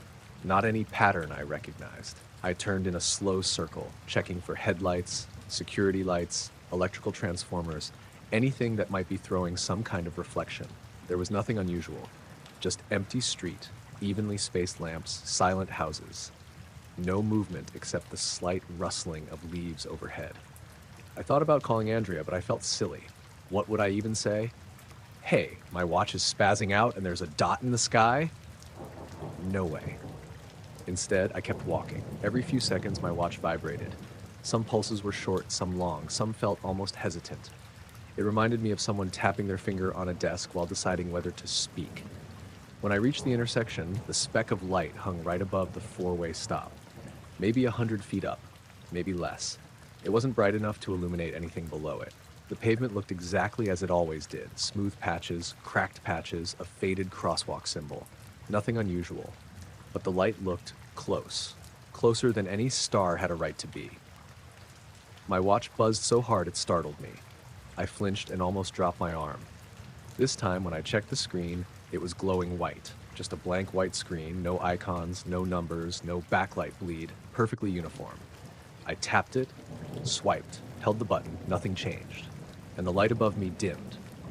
Not all at once, more like a slow fade as if someone was turning a knob. I stepped back instinctively, expecting it to blink out or drop lower or reveal some shape around it. Instead, it hovered there, barely visible, then brightened again, back to its original faint glow. My throat tightened. I realized I'd been holding my breath. I forced myself to look away from the light and check around the intersection again. No cars, no people, not even a stray cat or cyclist. Just a quiet residential street and that point of dim illumination hanging above it. My watch buzzed in one long, continuous vibration. I lifted it toward my face and the buzzing stopped instantly. The screen stayed white. Then very slowly it faded back to the regular time display. 9:14 p.m. Like nothing had happened. I didn't move for a long moment. Just listened. Waited. My watch stayed quiet. I forced myself to walk. Not fast, but steady. One foot after the other. I kept my peripheral vision locked on the light, trying not to look directly at it, but needing to know if it moved. It stayed overhead. I rounded the corner onto my street. The light drifted slightly, not downward, not sideways exactly, more like it repositioned itself to stay aligned with me. The movement was so smooth I almost doubted I saw it, like a trick of my eyes. My watch buzzed once. Short, sharp. I broke into a faster walk. Halfway down my block, the light finally moved. It rose, straight upward. Not fast, just steadily climbing through the air. The higher it got, the dimmer it looked, until it was impossible to tell whether it had disappeared or simply blended in with the stars. By the time I reached my driveway, it was gone. My watch didn't vibrate again for the rest of the night. Inside my house, I sat on the couch with the watch off my wrist, set on the coffee table like it might do something if I looked away. It didn't. It stayed on, functioning normally. I restarted it twice, no glitches, no phantom notifications. Later, when I lay in bed, I replayed the walk over and over, trying to rationalize the whole thing. Maybe it really was a drone, one with a very weak light and a completely silent motor, or a satellite caught at a strange angle, or some atmospheric trick, and the buzzing was a coincidence or an electrical issue.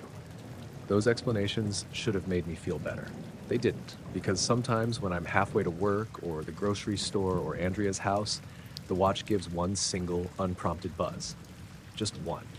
And every instinct I have makes me check the sky. I was somewhere between Woznian and Napoleon when the radio went dead. 1 second, it was some late-night call-in show out of Toledo, the host talking over a guy from Bowling Green about gas prices, and the next, it was just gone. No static, no fade-out. Just a flat, empty silence that didn't even sound like the normal quiet between stations. I glanced down at the display. The station number was still there, the volume bar still halfway up.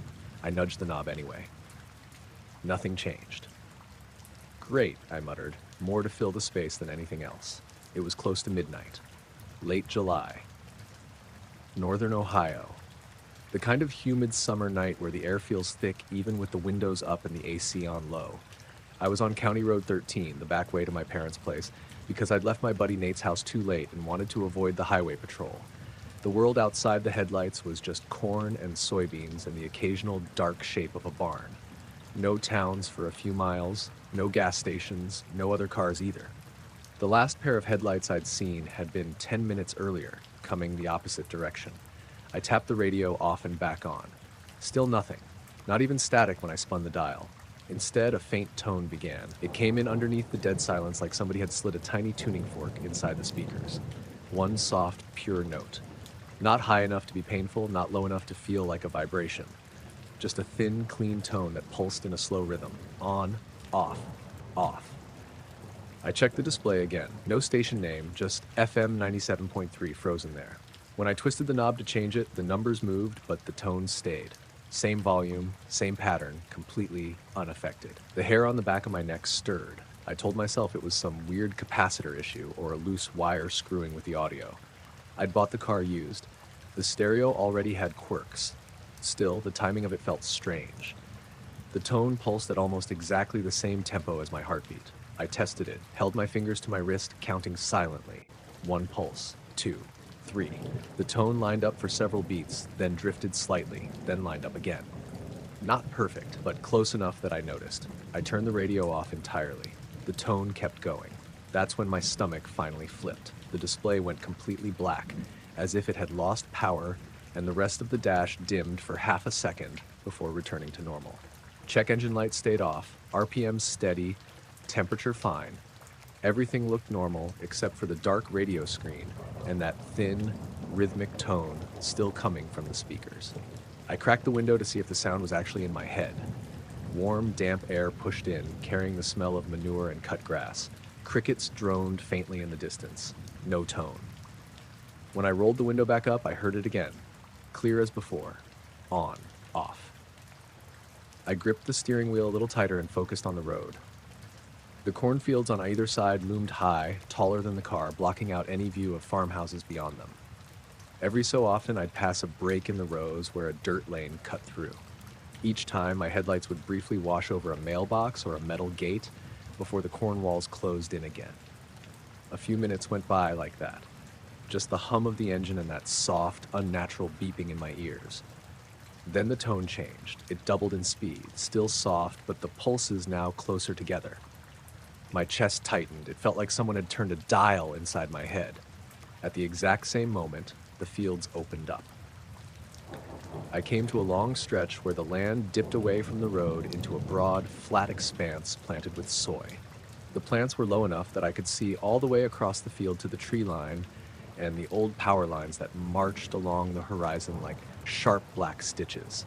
And there, ahead and slightly to the right, hovering over the field, was a dull red light. I saw it first as a smudge above the soybeans, like the end of a cigarette held in the dark. Then, as I got closer and the angle changed, it sharpened into a solid shape. Not perfectly round, not a point like a star, but more like the fuzzy circle you see when you stare at an LED through frosted glass. It hung maybe 20 or 30 feet above the ground, motionless. No blinking, no strobing, no beam, just a steady, muted red that didn't spill onto anything below it. I eased off the gas without realizing it. My speed dropped from 55 to 40, then to 35. The car felt too fast no matter what I did.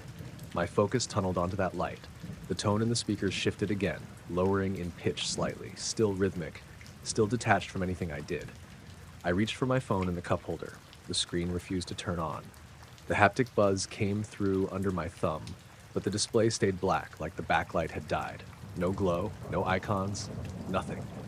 I held the power button. Nothing changed. "Come on," I whispered. The red light grew larger in the windshield as I approached.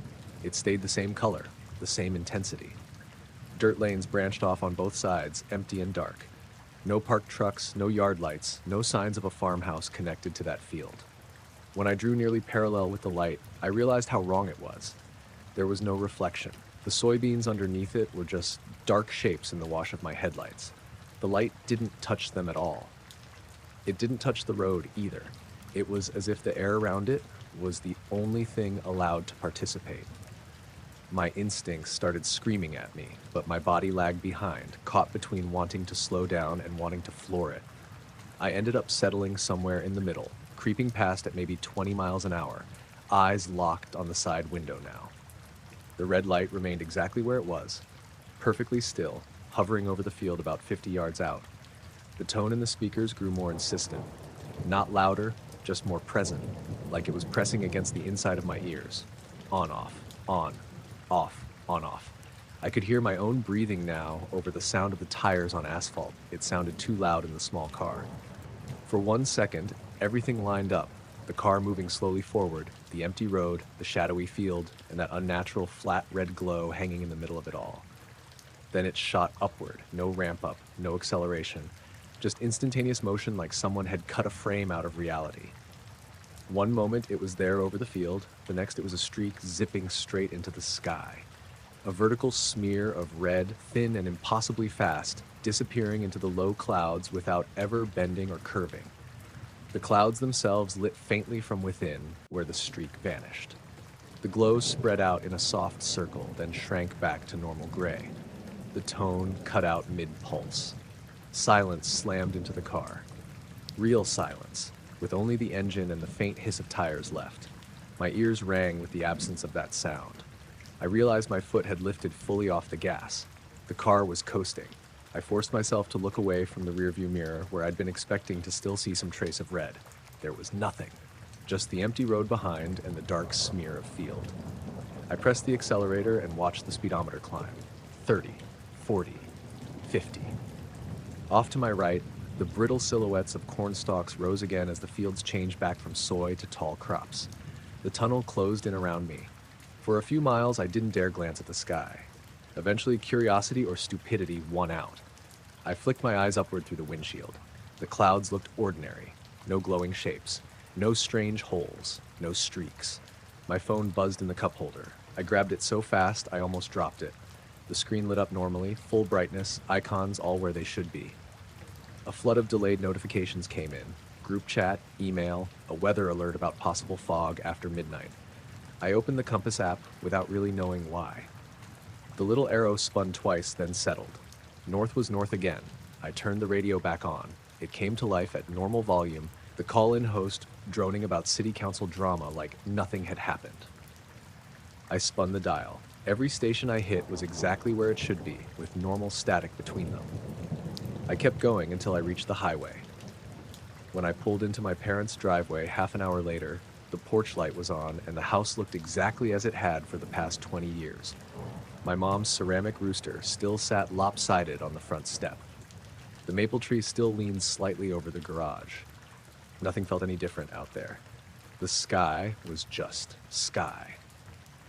Inside, my dad was half asleep in his recliner with some late-night news show murmuring in the background. He glanced at the clock and asked if the drive had been okay. I heard myself say, "Yeah, fine," like I'd rehearsed it. It wasn't until I was alone in the guest room that I checked the time on my phone again. 12:07 a.m. The dashboard clock in my car had said 11:58 when I pulled into the driveway. I know because I looked, surprised I made it before midnight. 9 minutes difference. My car clock had always been dead on. I checked it compulsively against my phone on longer drives. Maybe it had just drifted. Maybe I'd misread it. I lay in the dark, staring at the ceiling, listening to the distant sound of a passing train. Every time headlights swept the guest room curtains, my heart lurched, waiting to see a dull red instead of the normal white and yellow. Nothing strange happened the rest of the night. But a few weeks later, driving home along a different stretch of county road at dusk, the radio flickered. Just once. Just enough for one soft, familiar tone to slip through between songs. A single pulse, so faint I could almost pretend I'd imagined it. Then everything went back to normal and the sky above the fields stayed empty. I found the warm rock about 2 hours into the hike. It was late October in northern New Mexico up in the Sangre de Cristos. I'd started from the ski basin trailhead around noon, planning to make it to a little overlook I liked, and back down before dark. The weather had been clear when I parked. Bright sun, cold air, that thin, dry wind you only get at altitude. There were a few cars at the trailhead, but by the time I passed the first mile marker, I hadn't seen anyone for a while. The higher I climbed, the colder it got. Patches of old snow clung to the shaded side of the trail, and my breath came out in white puffs. The sun went behind some thin clouds, and the temperature dropped another few degrees. My fingers stung where they stuck out of my gloves. I remember thinking I should have brought a thicker hat. I was blowing into my hands and flexing them when my boot hit a patch of bare rock that felt wrong. Imagine stepping from cold tile to a heated floor. That quick little shock. That's what it felt like, except it was a chunk of granite wedged into the trail at 10,000 feet with frost around its edges. I stopped and stepped back, then forward again to make sure I hadn't imagined it. Same thing. The rock, about 3 feet long and maybe 2 feet wide, was warm. Not hot enough to burn, just like it had been sitting in direct sun on a summer day instead of in the shade of a cluster of pines.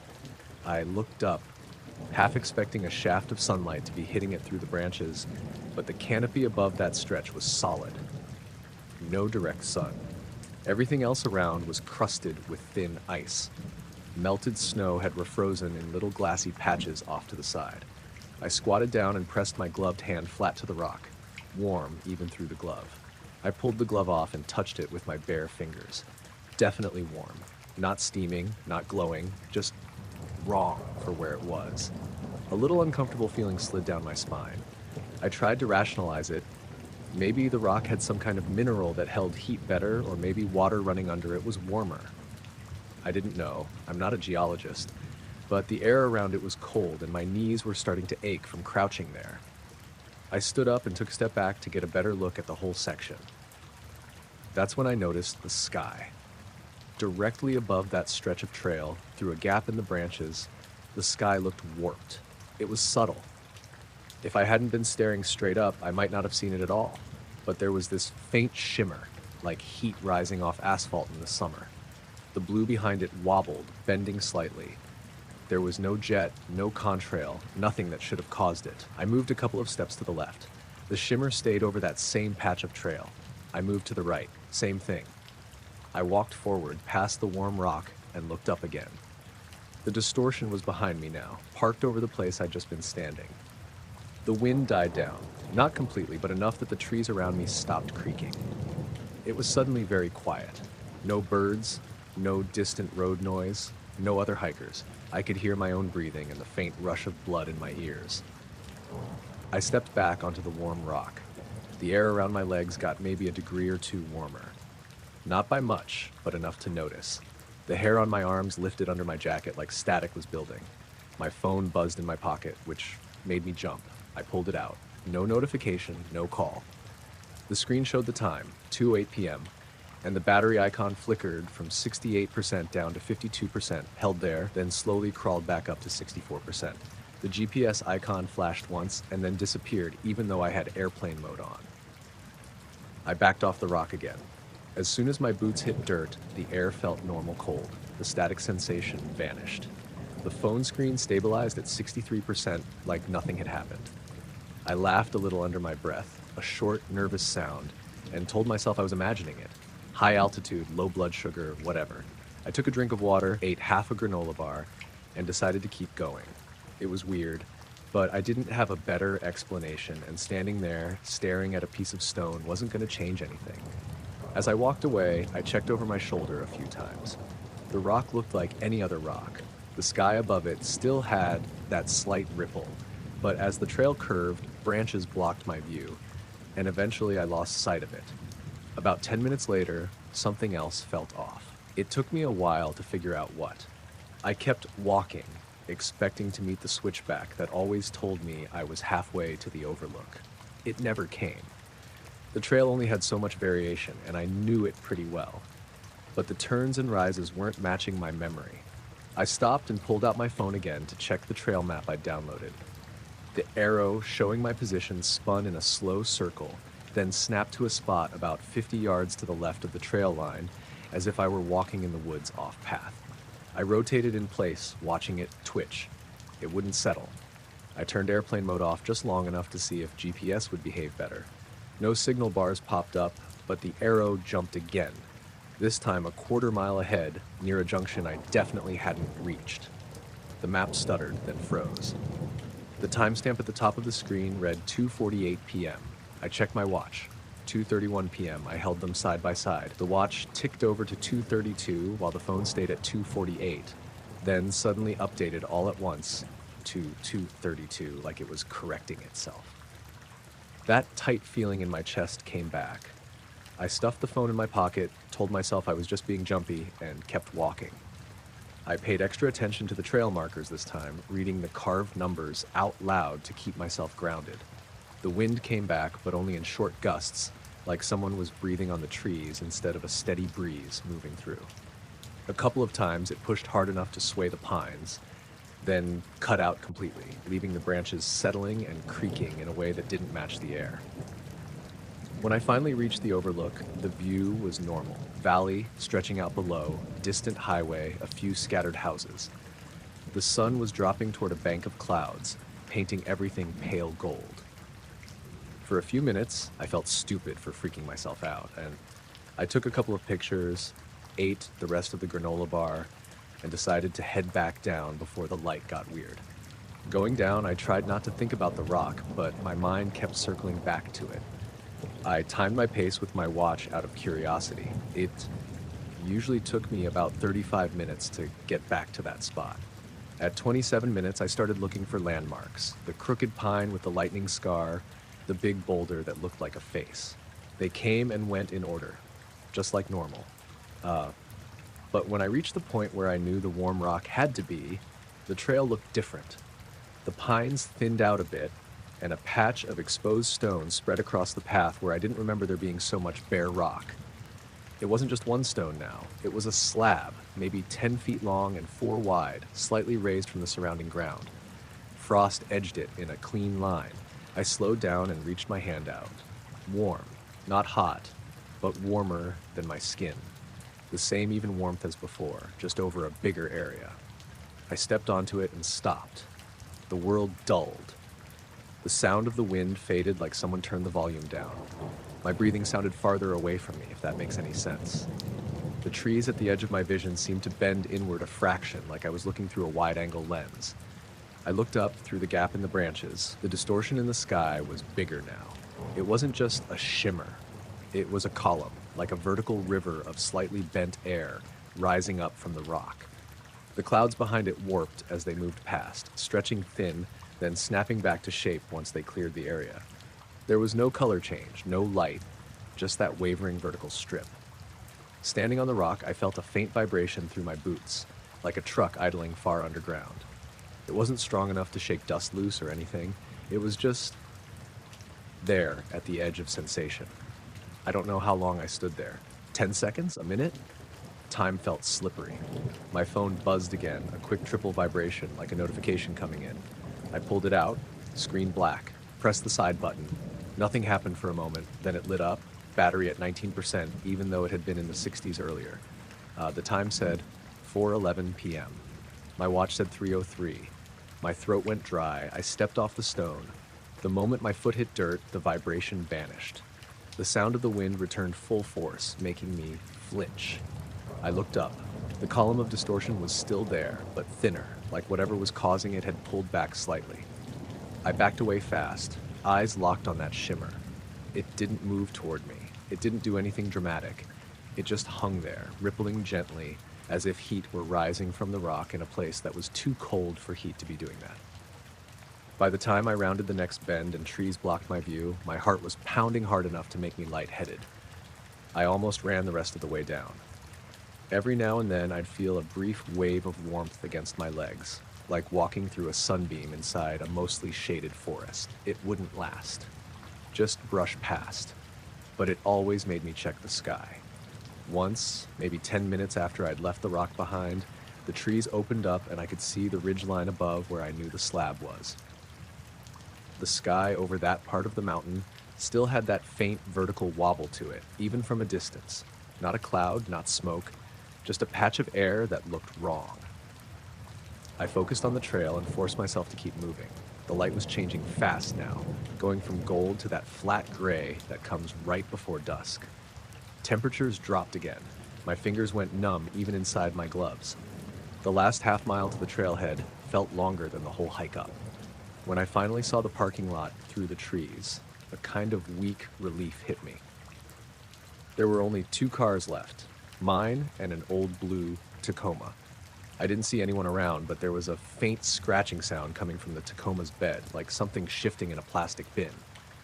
I didn't investigate. I shoved my pack in the backseat of my car and got in, leaving the engine off for a second to just sit. The forest was quiet. No birds, no voices. Even the wind seemed to have faded. I started the car. The radio came on automatically, mid-song. I reached to turn it down, but right as my fingers hit the knob, all the sound cut out. The display went blank for a second, then lit back up with a full volume bar and no station info, like it had reset itself. A high, almost inaudible tone hummed through the speakers, there and not there, like my ears were making it up. I turned the radio off completely. The hum stopped. The dashboard clock read 4:38 p.m.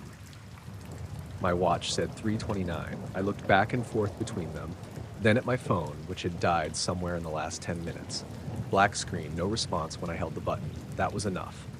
I pulled out of the lot and drove down the mountain, hands tight on the wheel. So as I descended, the normal world seeped back in. I passed a couple in hiking gear walking along the shoulder, their dog trotting ahead. A truck came around a bend going the opposite way, headlights on.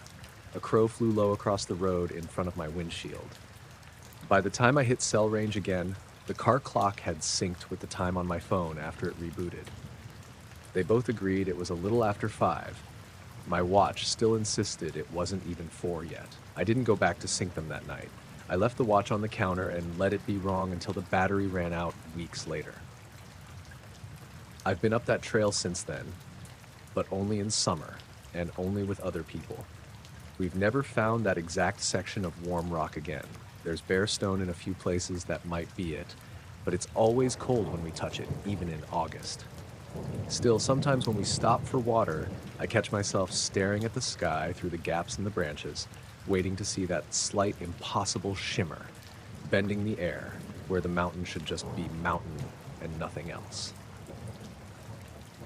I first heard the humming around 11:20 p.m., a low vibration that seemed to come from everywhere at once. I was sitting on my couch scrolling through messages, half watching a documentary I'd already seen twice. At first, I thought it was an appliance, maybe the fridge kicking on, but it wasn't mechanical. It was softer, steadier, a kind of rhythmic hum, rising and falling so gradually it felt almost organic. I muted the TV. The sound stayed. I tried pinpointing it by walking through the living room. No change. I stepped into the kitchen. Same volume. It didn't get louder or quieter depending on where I moved inside the house. It just wrapped around everything. It was like being inside a large instrument someone was slowly tuning. I checked my phone. No notifications. The battery percentage flickered by a single digit, like it couldn't decide what number to show, but that happened sometimes when it got cold. I went to the window and pulled back the curtain slightly. The yard looked normal, at least in the vague way a yard at night looks normal. Dim porch light on the neighbor's garage, a few leaves scattered across the lawn, the street lamp at the end of the block flickering a little like it always did. But the sound wasn't coming from the street, or from the sky, or from the ground. It wasn't directional at all. I tried not to get worked up. Strange noises happen. Houses shift.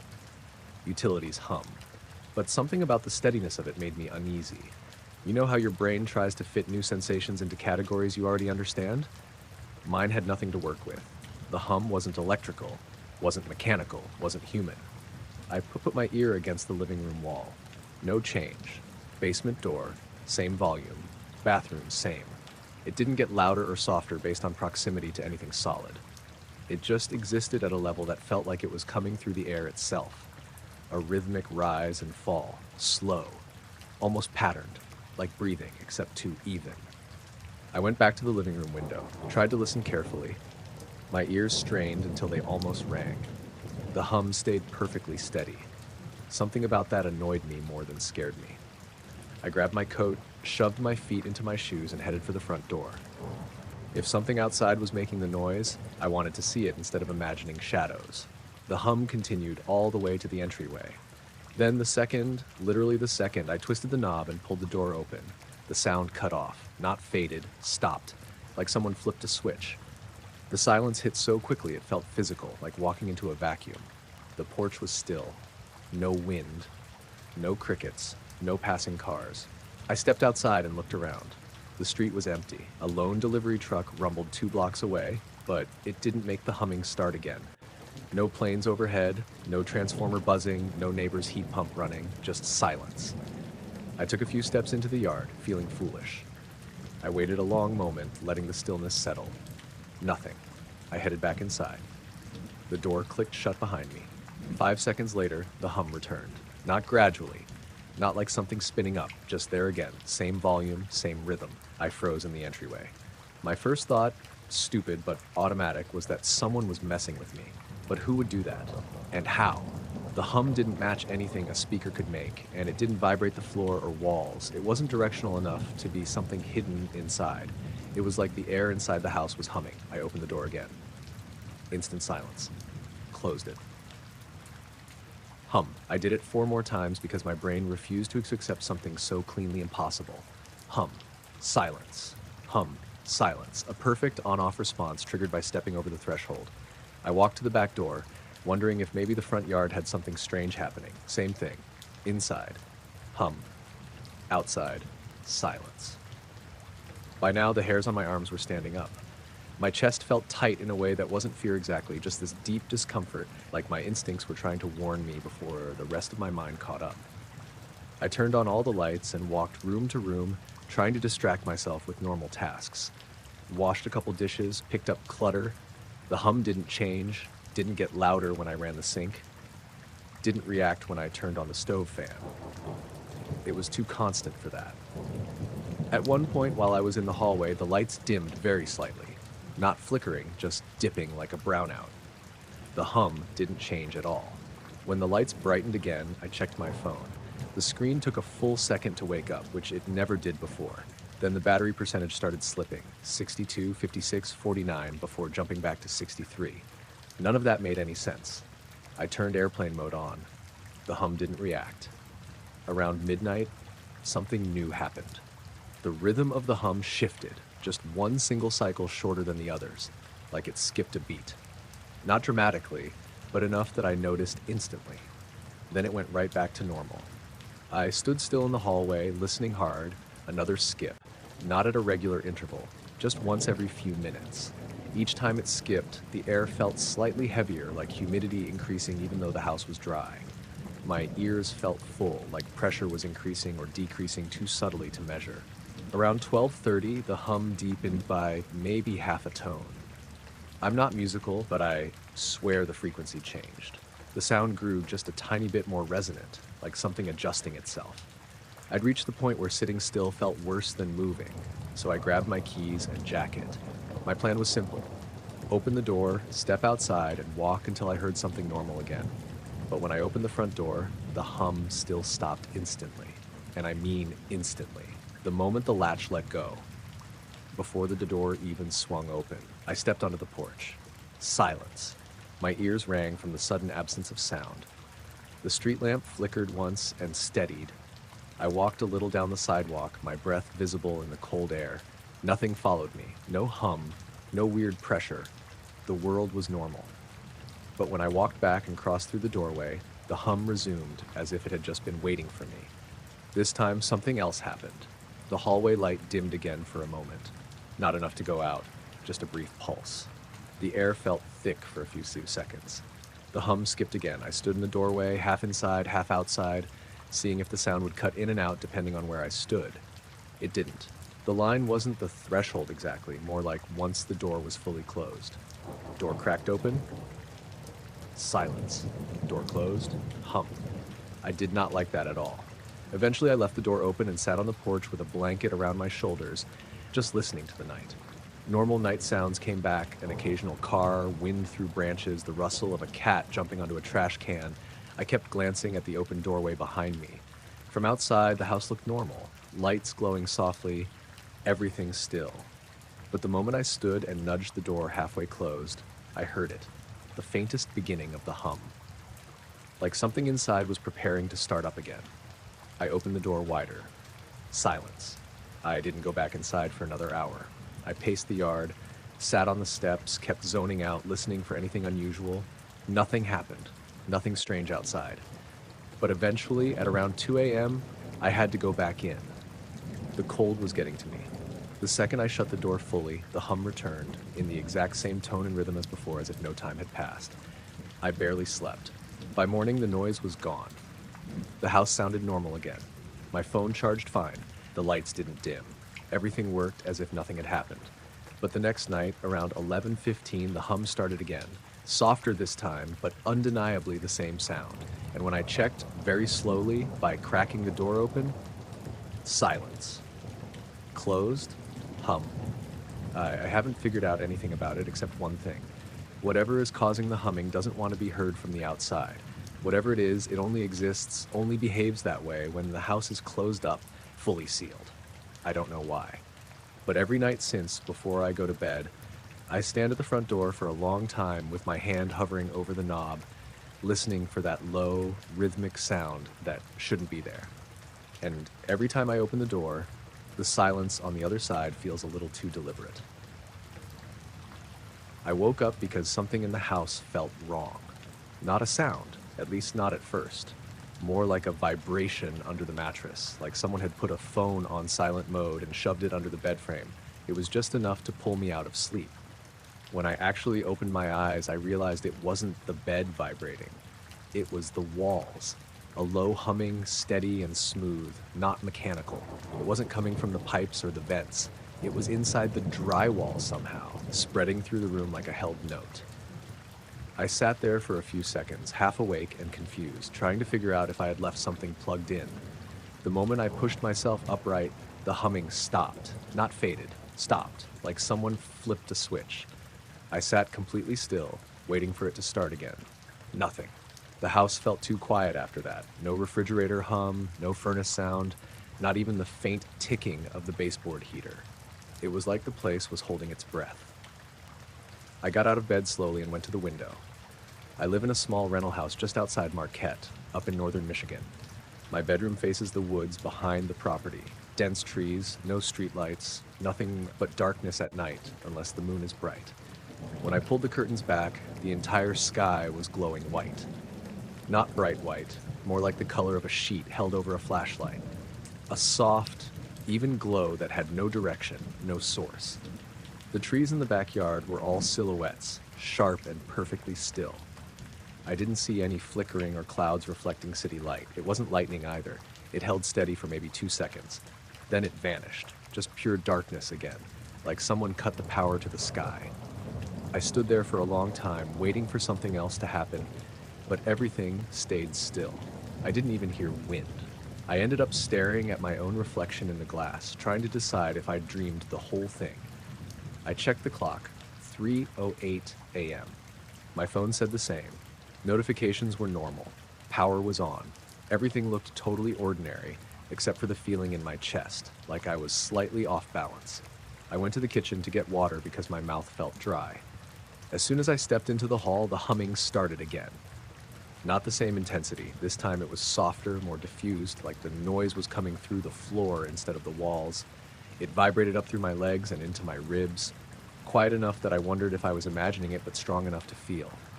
I froze, listening. The sound didn't pulse or shift. It didn't get louder or quieter. It just existed. Constant and even, like an engine idling far underground. Then it cut off, again instantly. I took a few more steps, and it didn't start again. I grabbed a glass of water and stood by the sink. The backyard was completely black through the window. No porch light, no neighbors, no stars. The sky looked unusually empty. When I walked back toward the bedroom, I noticed something I hadn't before. The hallway seemed colder. Not window open cold, but a dry, thin cold that felt unnatural for a house heated by baseboards. Goosebumps rose on my arms, even though the thermostat was set to 69. I put my hand flat against the wall. It was vibrating, very faintly but unmistakable. I pulled my hand back and felt it without touching, just hovering a half-inch away. The air next to the wall felt almost electric. I stepped backward toward the living room. The vibration stopped. Then, from the bedroom, a soft thump, like someone lightly knocking on the inside of the wall. I nearly dropped the glass. My bedroom light was still off, but the door was open enough that I could see the faint outline of the bed, the dresser. Nothing moved. The sound didn't repeat. I stood there for probably 30 seconds, then forced myself to go back in and check. I turned on the light. Everything was exactly the same. No humming, no vibration, no glowing sky. I got back in bed eventually, but I didn't sleep. I just stared at the ceiling and listened to the house settle like normal. It wasn't until around 4:30 that anything else happened. A soft click, like the sound a lamp makes when turning off, came from the corner of the room where the outlet is, except the lamp wasn't even plugged in. I had unplugged it 2 days earlier to charge a vacuum. Right after the click, the humming returned. Not loudly, this time it was barely there, like a breath under the floorboards. My pillow seemed to pick it up, vibrating a little under my cheek. I sat up too fast and the humming cut off mid-note. The silence afterward felt even louder. That's when I noticed the trees outside were swaying even though there was no wind. Not a lot, just a subtle rocking motion, like something was pushing air through them. But the leaves weren't rustling. It was as if they were moving without making sound. I watched them for a long time. And then, for maybe a second or two, the sky brightened again. That faint white glow washed everything out. The branches, the yard, the edges of the window frame. My room filled with reflected light even though nothing inside was actually lit. Then it vanished again. I checked the clock, 4:42 a.m. No time jump, nothing strange there. I thought about calling someone, but who do you call for something like that? It wasn't an emergency, and I didn't even know if it was real. Around dawn, I finally fell asleep for a bit, maybe 2 hours. When I woke up, the house felt completely normal, warmer, noisier, alive in the usual way. Birds were making noise outside. A delivery truck rumbled past on the road. Whatever had happened during the night left no trace. No power fluctuations, no weird marks, no damage. Still, I walked around checking everything just to be sure. Walls felt normal. Floor felt normal. The trees looked fine. It was like nothing had happened. I tried to forget about it, or at least chalk it up to half dreaming. But the thing that keeps sticking with me is this. When I opened my phone that morning, the battery was down to 3%. It had been at 68 when I went to bed. There were no apps open, no background processes, no calls or messages.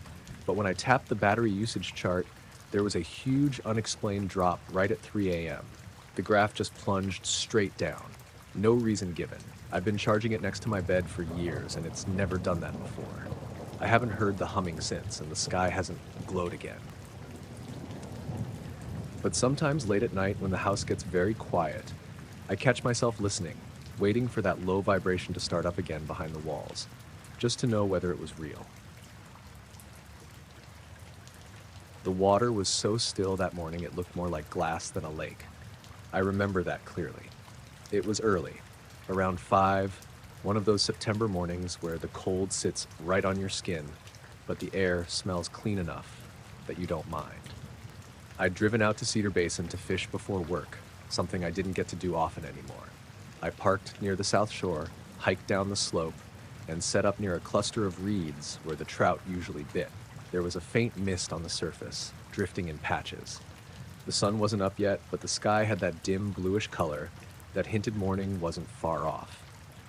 The only sound was the occasional plunk of my lure hitting the water and the soft rustle of the reeds. I was alone, at least as far as I knew. I just cast out again, letting the line settle when I noticed something beneath the surface. At first, it was just a tiny point of brightness, like someone had dropped a waterproof flashlight way down in the lake. I assumed it was a reflection, maybe from a star still hanging on above the horizon, but traveled and it moved. It traveled in a perfectly cutting under the water, and it cut no ripple with rill, no disturbance, just this sharp white point slipping through the dark, too fast to be a swimmer, too steady to be a fish. And definitely not a boat. Boats don't glide underwater. I stood up, squinting, thinking maybe my eyes were playing tricks on me. But the point kept going, and as it got closer to the shore, I realized it wasn't just light reflecting off something. It was its own light, bright enough that it glowed through the water like a spark. Then it stopped, dead stop, as if it hit an invisible wall beneath the lake. The hairs on my arms lifted. The whole air felt charged, like the moment before a lightning strike, even though the sky was clear. Before I could make sense of it, the light jerked upward, not rising like a bubble or a fish surfacing, shooting, a straight vertical line, fast enough that I barely saw it cross the surface. There was no splash, no ripple, nothing that made physical sense. One moment the light was under the water, the next it was in the air, leaving a faint streak behind it like a camera exposure. It climbed so high, so fast that by the time I'd blinked, it was already above the tree line. Then it just vanished into the sky, swallowed by the dim blue above me. I stood there for a long time, rod dangling in my hand, waiting for something to follow. Sound, wind, anything. The lake stayed perfectly calm. I reeled in my line and tried to rationalize it. Maybe it was some kind of drone underwater? But drones don't move like that, and they don't shoot out of the water silently. And who would be flying one in the dark at 5 in the morning in the middle of Cedar Basin? I was still staring at the lake when something else felt off. The mist that had been drifting across the water earlier had frozen in place. Not literally frozen. It wasn't solid. But it wasn't moving. It just hovered there, like time had paused for it. The air was still, yet the mist stayed in these perfect, unmoving shapes. Then, slowly, it began to drift again, as if whatever had disturbed it was gone. I packed up sooner than I planned. I wasn't scared exactly, just unsettled. I kept glancing over my shoulder on the hike back up the slope, expecting to see another light move under the surface or something watching from the trees. When I got to my truck, the radio flickered. Not on and off, just a tiny hiccup in the static of the unused channel I normally kept it on during the early mornings. A half-second skip, enough that I noticed. Then, as I pulled out onto the dirt road, the truck's dashboard lights dimmed. Only for a second, just long enough to make me take my foot off the gas. I drove home without turning on the radio again. For the rest of the day, everything felt slightly off kilter. At work, my coworker Sam asked if I was sick. I told him I was fine, just tired. I didn't bring up the light. I couldn't picture how to explain it without sounding like I'd lost it. The next morning, I went back to Cedar Basin. I don't know why. Maybe I wanted proof I hadn't imagined it. Maybe I thought the lake would look normal in daylight and I'd be able to laugh it off. But the moment I got out of the truck, something felt wrong. Birds usually chirped around there at sunrise. Jays, sparrows, the occasional hawk. That morning, nothing. Total silence. The kind that feels heavy, like sound is being swallowed. I walked down to the water and stopped abruptly when I saw the reeds. The tops of them were pressed flat, not like they'd been bent by wind, but pushed straight down, like something had hovered just above them. A perfect circle, maybe 4 feet across. I crouched down and touched the flattened tops. They were cold, much colder than the surrounding vegetation. The lake itself looked normal. No glow, no ripples, nothing unusual, but when I tossed a small stone toward the surface to test the water, it hit with barely any splash, just a tiny plip and then silence. The sound felt muted, as if the air itself was dampening it. I didn't stay long. That night, around 3 in the morning, Hazel, my dog, started whining. She paced near the back door, ears pointed backward, tail down. When I stepped outside with her, the air felt thick, not humid, just heavy, like walking into a room with pressure built up. I looked up at the sky on instinct. There was a faint glow overhead. Not bright, not like a beam or anything dramatic, just a soft white patch drifting between the stars. Warmer in color than the moon, cooler than a streetlight. It moved slowly across the sky, in the same direction the light in the lake had shot. My breath fogged in front of me, even though the night wasn't cold enough for that. Hazel pressed against my leg, trembling. The glow faded as it crossed behind a cloud. I waited for it to come out on the other side. It didn't. The cloud itself dimmed, like the glow was still behind it, but when the cloud drifted away, the sky was empty. I stayed outside until Hazel tugged me back toward the house. A few nights later, I woke up without knowing why. No sound, no dream, nothing obvious. Just that feeling of suddenly being awake. I glanced at the clock, 3:42 a.m. Out of habit, I looked toward the window. For the briefest moment, less than a second, I saw a faint white reflection flicker across the glass, as if something bright had moved outside. When I sat up to look, the yard was dark, totally still. I checked the clock again, 3:45 a.m. 3 minutes gone. Not a long time, but long enough that I knew I hadn't looked away or fallen asleep again. It was just missing. I still fish at Cedar Basin sometimes, but never before sunrise. I can't bring myself to sit alone by that water in the dark, waiting for something to move beneath it. And every once in a while, usually on clear nights, I'll see a faint patch of sky drift. Not a cloud, not a spotlight. Just a soft blur sliding between the stars. Always moving in the same direction. I was sitting in the backyard with my friend Ryan, just killing time after dinner. It was one of those warm, dry summer nights in eastern Colorado where everything feels quiet but not empty. The sky was clear enough that you could see the Milky Way without trying, and we were just leaning back in a couple of old lawn chairs my landlord left behind. We weren't doing anything special, just talking about work, the usual stuff. At one point, Ryan stopped mid-sentence and squinted upward. "Hey," he said, lifting his chin, "that star's weird." I followed his gesture. At first, I didn't even know which one he meant. There were a lot of stars, and I wasn't exactly an expert, but he kept pointing until I found it, a bright white dot a little above the tree line to the west. "What's weird about it?" I asked. "It keeps blinking?" "No, not blinking, something else." I stared at it. It didn't look like much at first. But the longer I watched, the more I noticed it wasn't twinkling like a normal star. The brightness was changing, but not randomly. It was rising and lowering in an actual pattern. Soft, bright, dim, soft, bright, dim, steady, like a slow heartbeat. I opened my mouth to say something when Ryan said, "It's doing that on purpose, right?" I almost laughed, but I didn't. Something about the rhythm made my skin tighten a little. Stars didn't pulse like that. At least not stars I'd ever seen. We watched it for another 30 seconds or so. It didn't move, didn't drift, just pulsed. Then it stopped entirely. It held steady like any other star. "Well," Ryan said, exhaling, "okay then." We both tried to shrug it off, but the mood shifted. The yard felt too still, the air too warm. I kept glancing back up at that star, even though I didn't want to make a big deal out of it. But once you notice something off, you can't unsee it. After a few minutes, Ryan checked his phone. "I should head out," he said. He lived a few blocks down the street and usually walked when he came over. I told him I'd walk part of the way with him because I wasn't tired yet. We left my yard and started down the sidewalk. Houses were dark, most people already in bed. The streetlights weren't bright, more of a dim amber glow, and they didn't fill the gaps between the poles. It made the spaces between them feel darker than usual. I noticed the star again when we reached the corner. It had started pulsing again. "Dude, look," I said. Ryan groaned but turned around anyway. "Seriously?" We watched it for maybe 20 seconds. Pulse, dim, pulse, dim. "Let's keep walking," he muttered. "I don't like it." We kept going, but I could tell he was watching the ground on purpose, just so he wouldn't have to look up again. A few houses down, the cicadas suddenly cut out. Not slowly, just gone all at once, like someone hit mute on the whole street. Ryan stopped walking.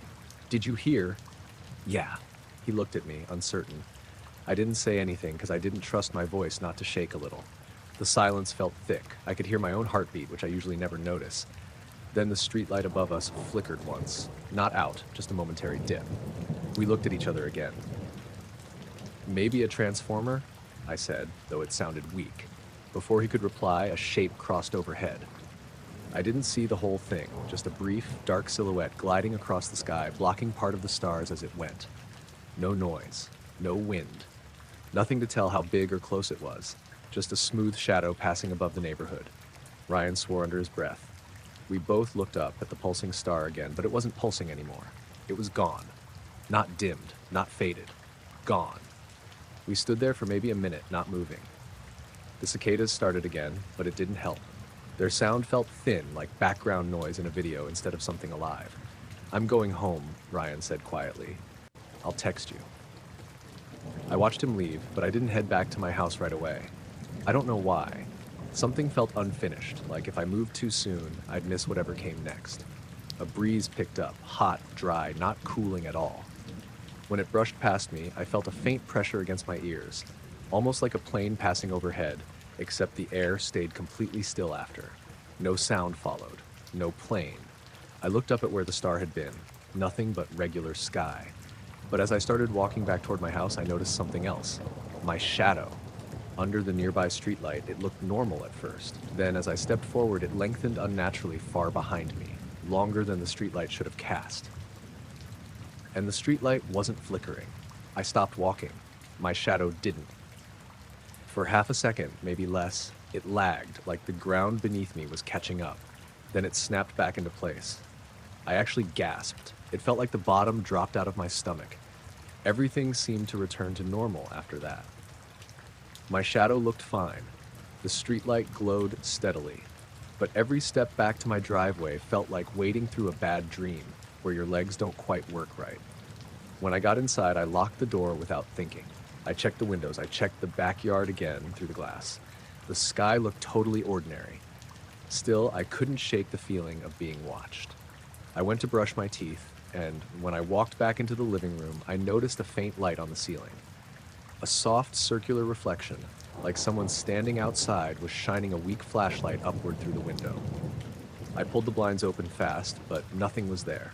Just my yard, my fence, the neighbor's shed. The reflection on the ceiling faded immediately. I barely slept. Every time I closed my eyes, I kept picturing that steady, unnatural pulse in the sky, the rhythm of it, the way it looked intentional. The next morning, Ryan texted me saying he didn't want to talk about it, which was weird because he's usually the type to send 20 messages about anything weird that happens. As the day went on, I checked the sky a few more times without really meaning to. The stars looked normal that night, completely normal. No pulses, no shapes, no shadows acting wrong. But sometimes when I'm outside and letting my eyes adjust, I feel myself staring at the same patch of sky where that star had been, half expecting it to blink back on. Not twinkling, just waiting. The notification popped up on my phone at 2:17 a.m., a single line from my security app that said, "Motion detected, backyard." I only checked it because I was already half awake, staring at the ceiling and listening to the pipes tick in the walls. I sat up and opened the live feed. The screen showed the usual view of my yard. Patchy grass, the old maple tree by the fence, and the corner of the shed where the paint had started peeling. Everything looked still. No raccoons, no stray cats, no person creeping around.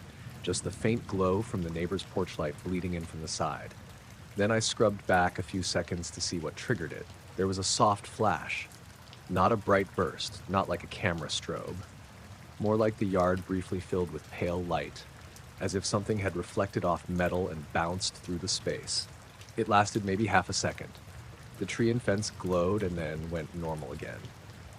No source, no reflection point, just sudden light and darkness.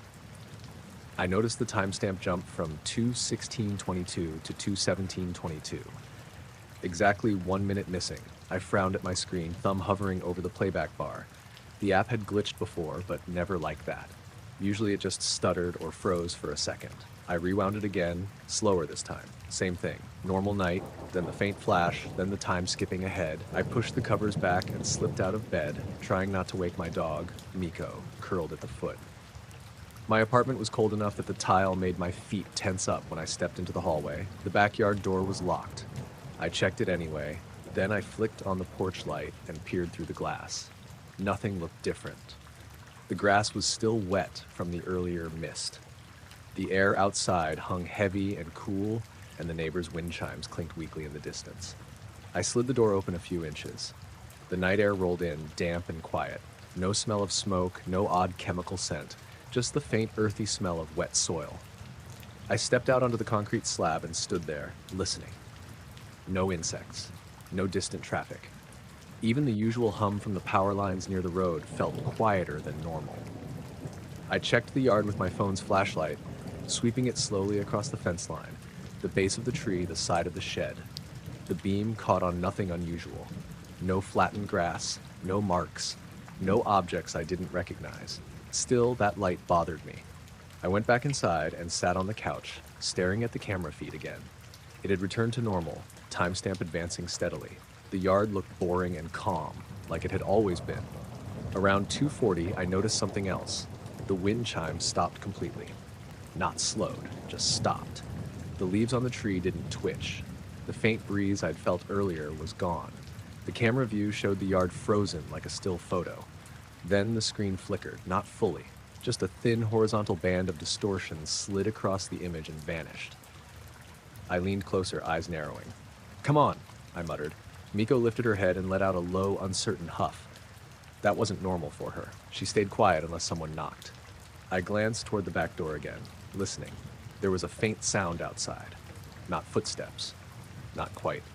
More like a soft shifting, almost like fabric brushing over grass, slow and steady. I held my breath and watched the screen. Nothing moved. No shadows crossed the yard. No figure passed through frame. Then the faint glow returned. This time it wasn't a flash. It hung for a second, illuminating a patch of grass near the fence about 5 feet in diameter. It didn't cast hard shadows, just a dull, pale wash of light that felt slightly out of place. The timestamp flickered again, 2:41 to 2:42:3. Another missing minute. My stomach tightened. I grabbed a hoodie and slipped my shoes on, even though every part of me said I shouldn't go back out there. I unlocked the door and stepped onto the porch again. The air felt thicker now. Not humid exactly, just heavier, like it pushed back slightly when I moved forward. I stood on the edge of the concrete, staring into the yard. The patch where the light had appeared looked normal again. The grass stood upright, glistening faintly. No scorch, no impression, no sign it had been lit up at all. But the quiet was wrong. Even when nothing happened, there was usually background noise. Crickets, traffic, air moving. This felt like being inside a paused moment. I took a slow step off the porch. The grass gave a soft crunch under my shoe, and the sound seemed louder than it should have been. I moved another step closer to the fence and waited. A low hum pulsed through the air, not loud, barely there, like a distant engine miles away, except it didn't rise or fall. It just existed, steady and flat. I glanced upward. The sky was cloudy, low sheets of gray drifting lazily over a barely visible moon. No aircraft lights, no stars. The hum faded, and the air went dead still again. I backed up toward the porch, unease settling deeper in my bones. Inside, I checked the camera once more. The feed had stabilized. No glow, no flicker, just the yard as it always looked. I didn't sleep much after that. Every tiny sound made me shift my eyes toward the back door. Miko refused to leave my side. By morning, the sky had turned pale and hazy, the kind of gray that made everything feel muted. I stepped outside with a mug of coffee and looked around for anything out of place. The yard looked entirely ordinary. No marks, no dents, no broken plants, not even disturbed dirt. I pulled up the recording again on my phone as I stood there. The flashes and skipped minutes remained. Everything in between showed the yard waiting, empty and unbothered. Around 9:30, I noticed the maple tree casting an odd shadow line across the lawn, perfectly straight, sharper than the others. It slowly softened as the sun shifted, then disappeared. I told myself it was just the angle of light. Still, I left the camera app open all day. Nothing else happened. No alerts, no strange flashes. By evening, I almost convinced myself the whole thing had been a system glitch mixed with poor sleep. But when I checked the yard one last time before bed, I noticed the grass near the fence swayed slightly, even though the rest of the yard remained still. No wind, no sound. Just that small patch moving slowly, like something had passed through it moments before. I watched it for a long time until it stilled again. The camera stayed silent through the night after that. No more flashes, no skipped time. But every time I glanced at the dark window, I had the uneasy sense that something had already figured out how my yard looked from above and was deciding when to come back. Walking home late, every reflective surface ahead briefly glowed at once. Storefront windows, car mirrors, puddles along the curb, even the brushed metal on a bus stop pole, all lit up like someone had swept a pale flashlight across the whole street. The glow faded almost instantly, and when it did, everything looked duller than before, like the night had thickened. I slowed down without thinking and looked up, expecting to see a helicopter or some badly aimed floodlight. The sky was low and foggy, the kind that swallowed stars and made the street lamps look like they were underwater. It had been spitting light rain on and off all evening, just enough to leave the pavement slick, but not enough to feel like real weather. My name is Jonah Pritchard. I lived in a second-floor apartment near the old canal in Merriwick, one of those towns that used to have factories and now mostly had empty brick buildings and a couple bars trying too hard. I'd worked late at the print shop and was heading home along the river path instead of the main road, mostly because it was quieter. After the glow, the path felt off. The lamps were still on, but their light didn't seem to reach as far as it should have. It wasn't darker exactly, just flatter, like my eyes weren't adjusting right. I checked behind me. No one. A couple parked cars, a damp bench, and the slow roll of fog creeping off the canal. The only sound was my shoes on wet gravel and the faint slap of water against the concrete bank. I kept walking, but every now and then I caught tiny flashes in the corner of my vision, like quick reflections that didn't match anything around me. I stopped near an old row of boarded-up storefronts, watching the ground. The puddles were still, no ripples, no breeze. My breath came out steady. A low hum slipped through the air for a few seconds. It wasn't loud, more like pressure than sound, the kind that made your teeth feel slightly tight. Then it stopped as suddenly as it started. Further down the street, a bike leaned against a railing. Its chrome handlebar ends caught another brief shimmer, barely a second long, then went matte again. I stared at it, half expecting it to flare up again, but it stayed dull. "I'm just tired," I muttered, even though my voice sounded strange in the quiet. I resumed walking, faster now. My heartbeat had picked up, not panic, but alert, like my body was noticing something my brain couldn't quite name. As I passed the old corner deli, the glass door rattled lightly, even though there was no wind. The bell inside didn't move. The hum returned, deeper this time, followed by a faint sensation like the soles of my shoes were vibrating against the ground. I froze again. The vibration lasted maybe 5 seconds, then faded out like something moving away. When I looked ahead, every reflective surface along the next block flickered together once more. Not bright, just enough to register. The windows of parked cars, the glossy paint on a fire hydrant, a wet mailbox. All of it responded like it was reacting to something passing through. But the street itself remained empty. Something about the way the reflections behaved made my skin crawl. It wasn't random, it felt timed, coordinated. I glanced at my phone. The screen reflected my face back at me in the dimness. For a split second, the reflection brightened, then dulled again. The time read 12:11 a.m. I shoved the phone back into my pocket, suddenly sure I didn't want any more light. A dog barked once somewhere far off, then another, then silence. I turned onto Alder Row, a stretch that usually had at least some traffic noise from the highway, but tonight it felt sealed off. The fog thickened, swallowing the end of the street in a gray wall. Halfway down the block, I noticed something drifting across the reflective surface of a window. Not a person, not a shadow with a clear edge. Just a slow, soft blur that moved against the shape of the glass like something passing close by, though there was nothing actually there. I stepped closer, staring, heart thudding. Nothing. But my own reflection looked slightly off, stretched like the night behind me was deeper than it should have been. The hum returned again, longer now, steady and low. My chest felt tight. The air seemed heavier, as though the humidity had doubled all at once. Then every reflective surface lit up again, brighter this time. Not blinding, just clear. A pale wash that rolled forward down the street like a wave, hitting windows, puddles, metal, then passing on. And after it went, the street looked darker than before. Like the lamps had collectively dimmed, even though I knew they hadn't. I hurried now, boots splashing through shallow puddles. My breathing was quick and sharp, fogging in the damp air. I could feel that same hum through my legs again, faint but undeniable. I reached the bridge over the canal and gripped the cold railing, trying to steady myself. The water below was black, barely moving. The reflections of the streetlights shivered slightly, then smoothed out again. Across the canal, I spotted a faint glow hovering maybe 20 feet above the tree line. Soft and muted, the same color as the earlier reflections, but suspended like a blurred star hovering too low to make sense.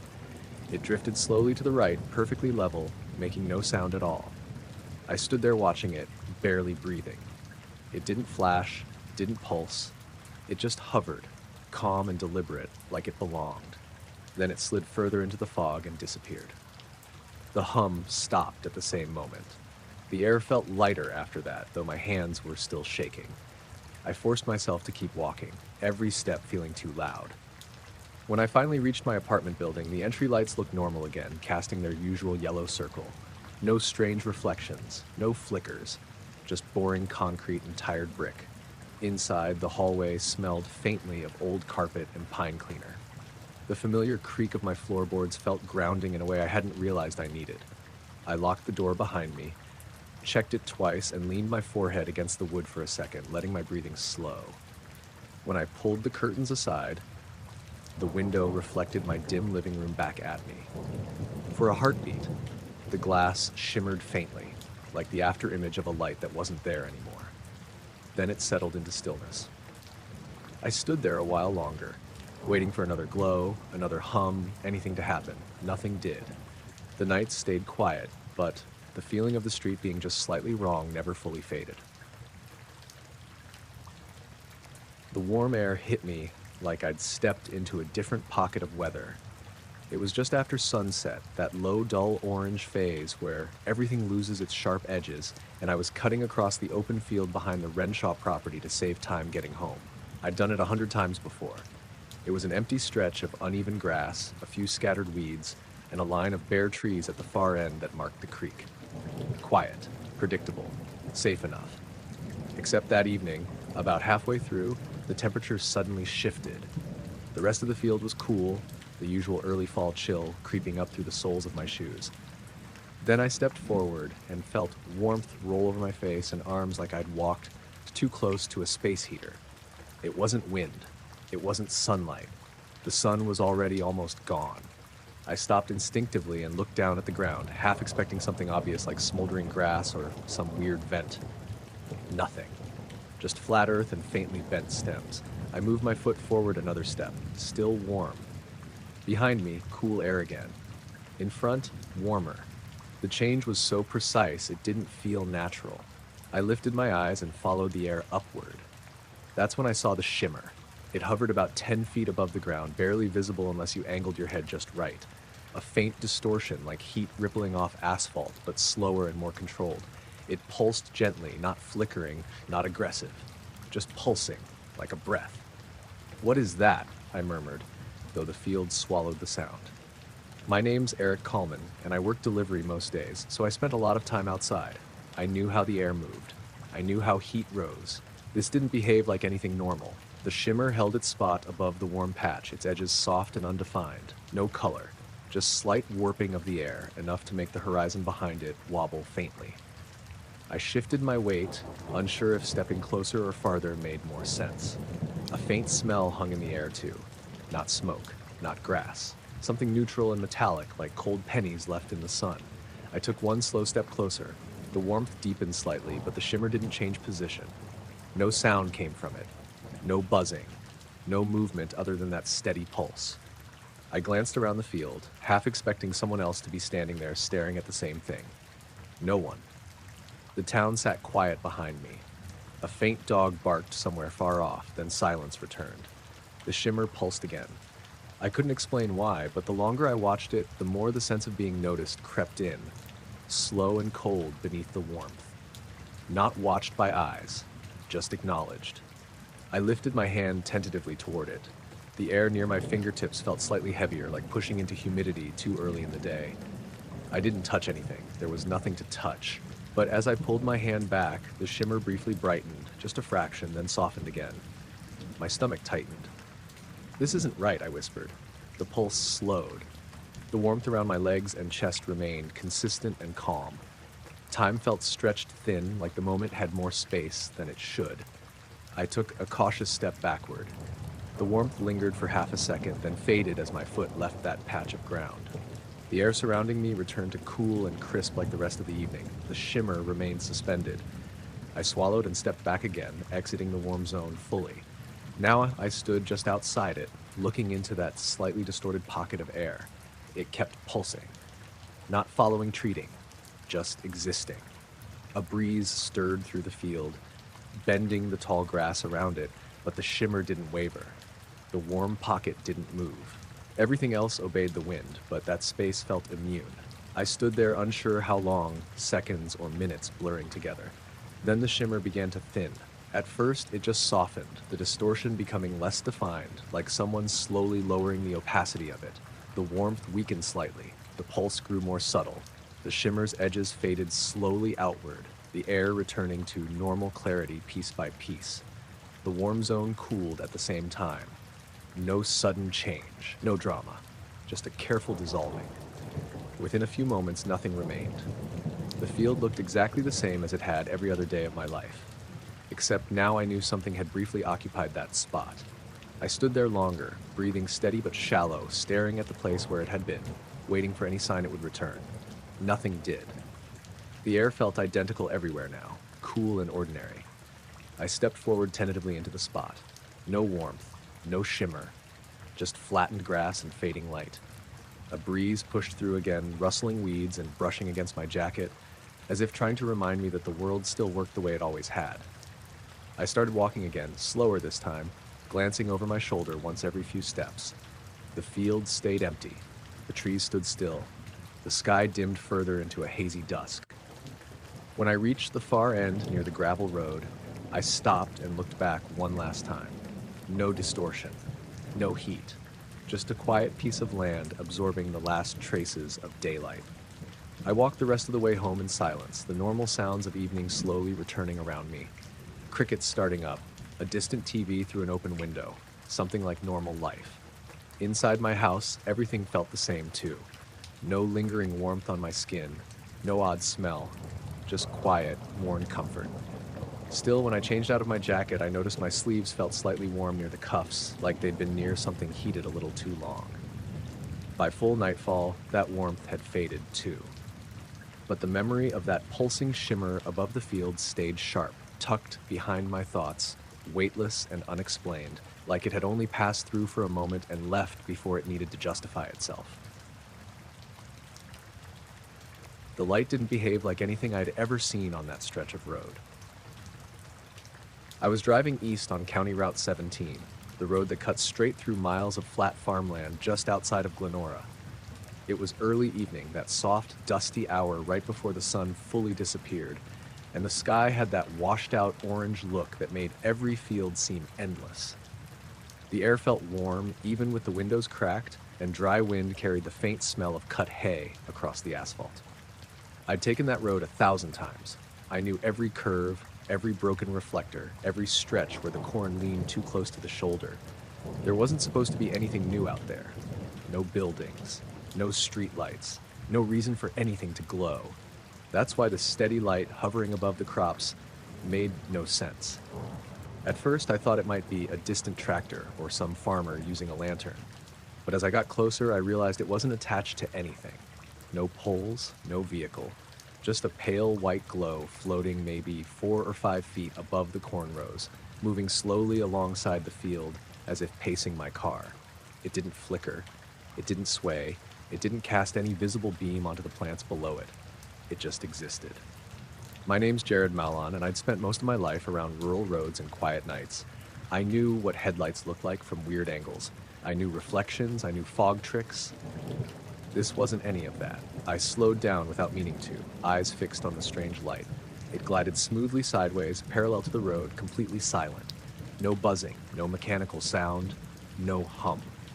The corn under it didn't glow brighter. The shadows didn't shift. It wasn't illuminating anything at all. I rolled the window down further, leaning slightly toward the passenger side to get a better look. Warm air rushed over my forearm, but the light stayed steady, just drifting. "What are you?"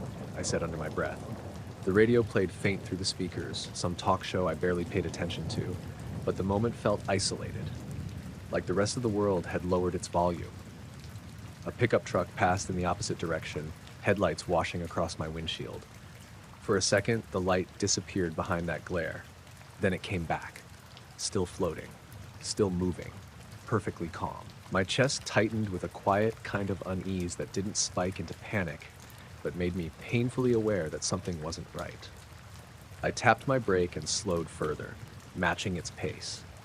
The light didn't react, didn't drift closer or farther, just kept sliding through the air at a precise distance from the crops, like following an invisible track. I glanced around, trying to spot any wires, structures, or poles that might connect to it. There was nothing but open fields in the fading sky. The sun dropped lower, brushing the horizon in faint gold. The light didn't change. I watched it for what felt like a full minute, though time moved strangely thin in that moment. Then, without warning or build-up, it slid slightly upward, angled just a bit, and vanished. Not faded, vanished. 1 second it was there. The next, nothing. The space it occupied returned to the dull green of the crops and the low light of evening, as if the air had never held anything at all. I felt my hands tighten on the wheel. "Okay," I muttered. "Okay, no." I slowed almost to a stop, eyes scanning the field where it had hovered. I half expected it to reappear or pop up behind a row farther down, but the field stayed empty. Wind brushed through the corn, rustling leaves softly. The normal quiet of farmland returned. Still, the sense of something lingering didn't fade. I started driving again, faster now. The rest of the road felt stretched out, like my mind refused to go back into normal mode. Every shadow between the rows felt heavier, like it might move again. A mile or so down, I glanced back in my rearview mirror. Nothing, just dust, distant sky, and empty road. I tried to shake it off. Maybe it had been a reflection from the angle of the sun. Maybe a drone. Maybe something small and weird that just happened to look wrong. But the way it hadn't cast any light bothered me. Everything that glows lights something else. This thing didn't touch the world around it at all. When I finally reached the outskirts of town, the usual sight of streetlights and houses eased some of the tension in my shoulders. I passed the old feed store and the gas station where I sometimes stopped for coffee, pretending everything felt normal again. Still, every now and then I caught myself checking the edge of the fields as I drove through, just to see if that same pale glow would slide back into view. It didn't. By the time I parked in my driveway, the sky had deepened into blue-gray. Crickets had started up. A soft breeze passed through the trees. I sat there a moment, with the engine off, listening to the quiet tick of cooling metal. "You saw something weird," I whispered, mostly to myself. Inside, the house felt warm and steady, familiar. My dog, Palmer, greeted me at the door like always, tail wagging lazily. The normalness of everything grounded me enough to stop replaying that floating light for a minute. After dinner, though, when the sky fully darkened and the land returned to shadow, curiosity tugged again. I stepped out onto the porch and looked toward the same direction of farmland, trying to spot anything out of place. The fields lay dark and calm. No light, no movement, just a wide stretch of quiet, breathing earth. I stood there longer than necessary, letting the night sounds soak in, trying to convince myself the moment had passed. But somewhere deep down, a part of me stayed alert, like the night itself had shown me a side of it I wasn't supposed to fully understand. When I finally went inside and shut the door, the sense followed faintly behind me, invisible and unanswered, like a soft echo left suspended over the land I knew too well. The first time I noticed it, I thought it was just a trick of the light. I was sitting on a flat rock near the edge of Willowmere Lake, the quiet little spot about 20 minutes outside Fairhaven that no one really bothered with anymore. It was late afternoon, the sky overcast but bright enough to see everything clearly. A light breeze rolled across the water, pushing small ripples toward the shore, and the air smelled faintly like damp leaves and cold stone. Fall had just started to lean in, and the trees along the edge of the lake were beginning to lose their color. My name's Nolan Pierce, and I'd gone out there to kill time more than anything. Work had been rough all week, and I just wanted somewhere still enough to sit without hearing someone talk at me. The surface of the lake looked normal at first, dull gray water reflecting a soft blanket of clouds. Occasionally a leaf would drift by, or a fish would break the surface and vanish again. Then something moved beneath it. Not a splash, not a ripple. A dull reflection, like a shadow sliding under the water, shifted sideways just a few feet from where I was sitting. It wasn't dark enough to be a branch. It wasn't sharp the way a fish's body flashes in the sun. It was more like a blurred shape, moving slow and smooth, like something passing under frosted glass.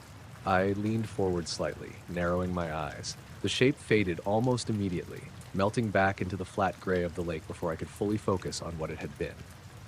I waited. Nothing else appeared right away.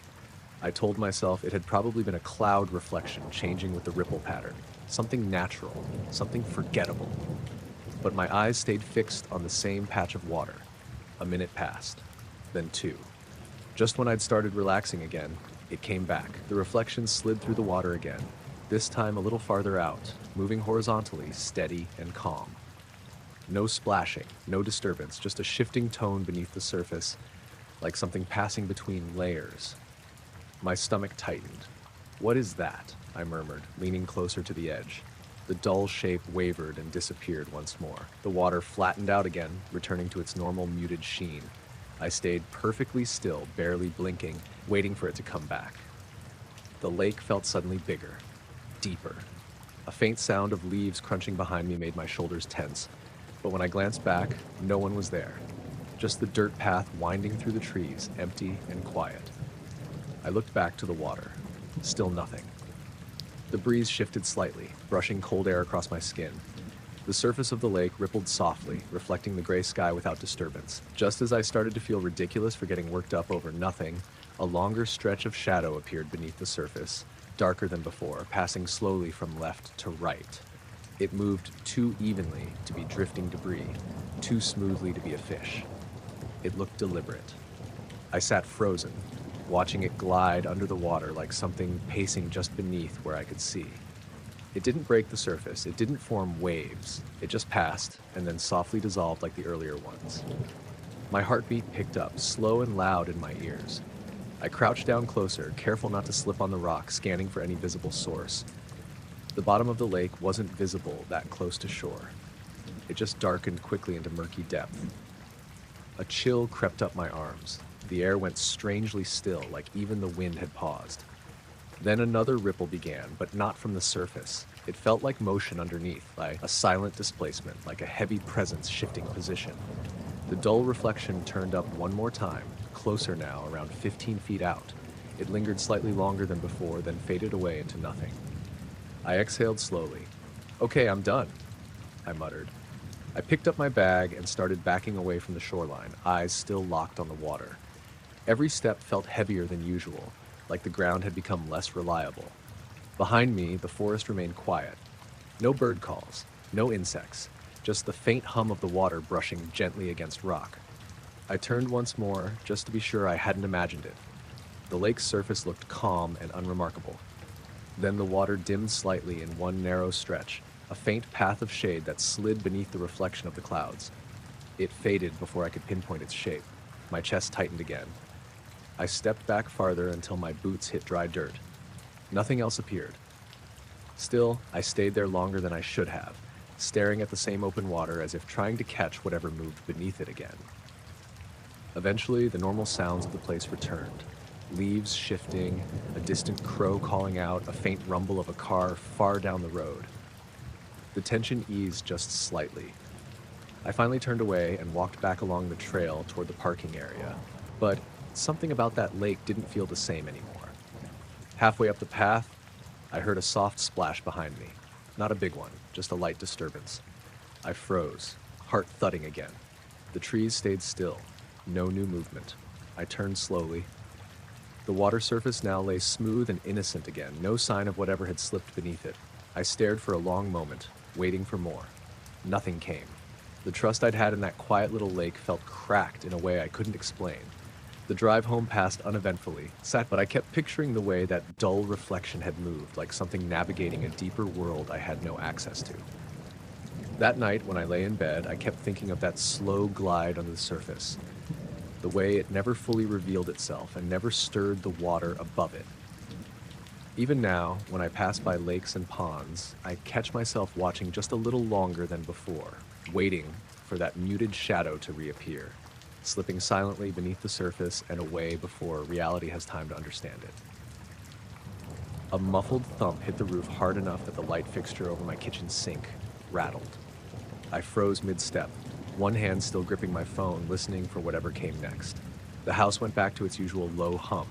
Fridge running, faint tick of the clock, nothing out of place. No second impact, no sound of anything sliding or rolling off, just silence.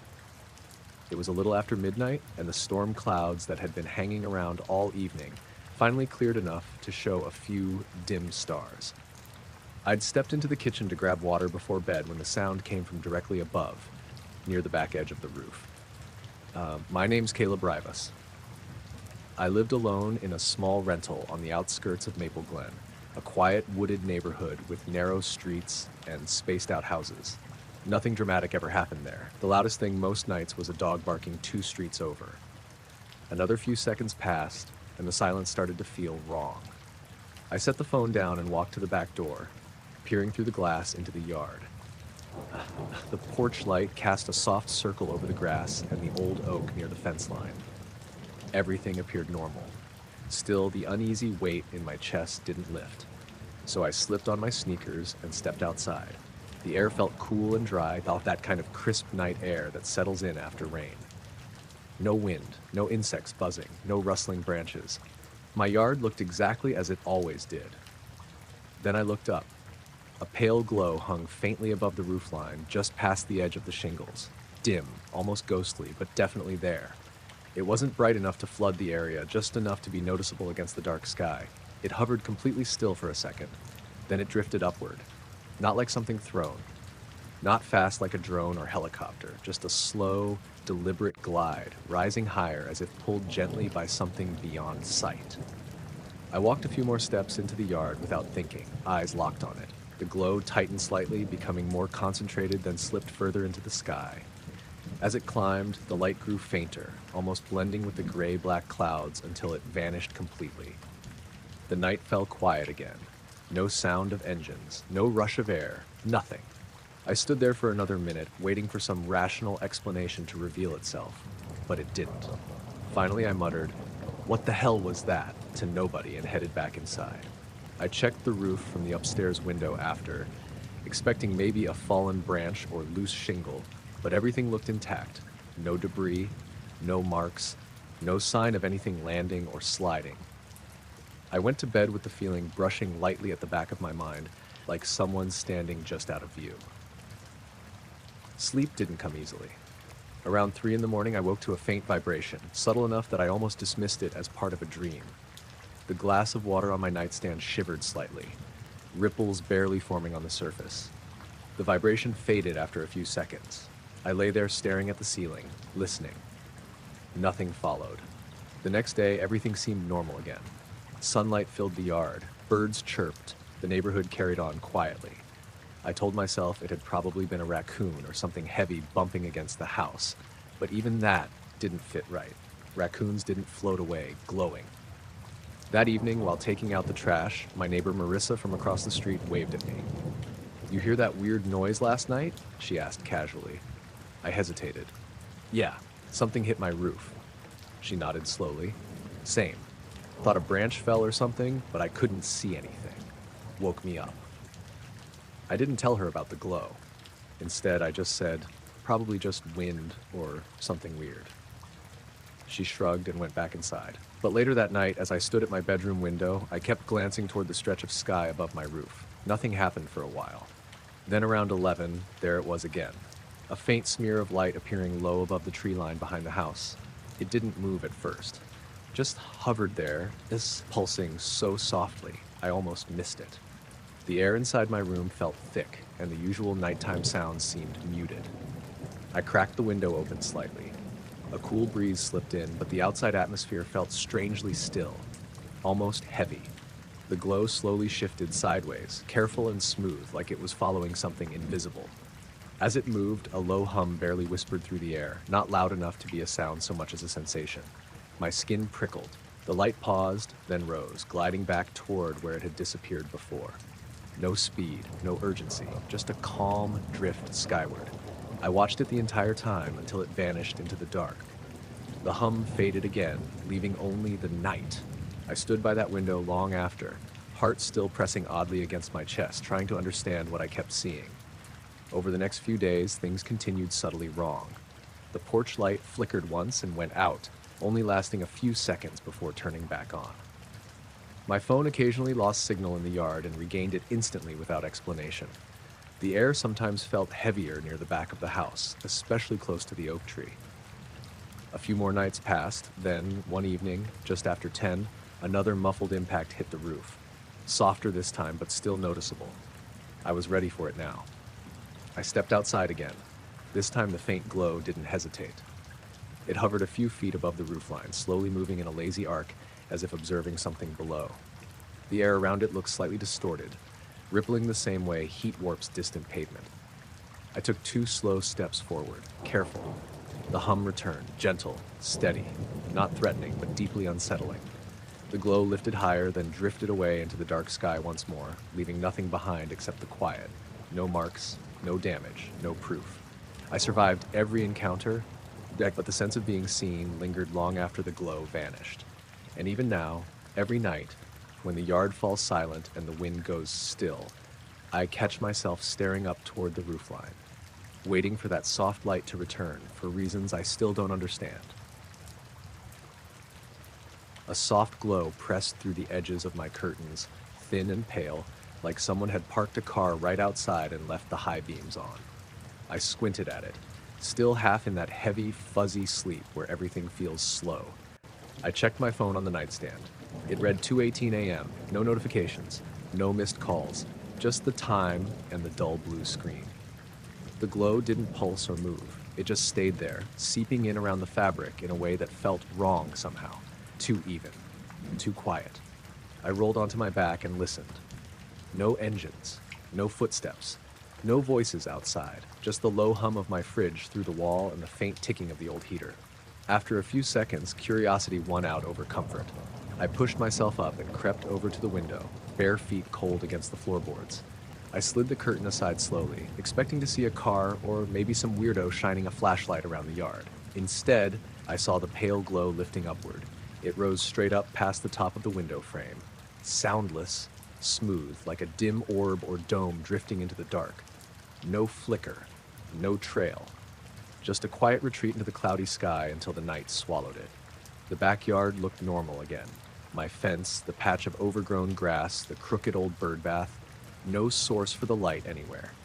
I stood there, curtain still in my hand, staring out like I'd missed something important by a second. My name's Adrian Velez. I lived alone in a rented duplex just outside Port Angeles, close enough to hear the distant waves when the wind shifted right. It had been drizzling earlier that evening, the kind of light coastal rain that left everything damp and smelling slightly metallic already, but this felt different. I cracked the window open a few inches and leaned out.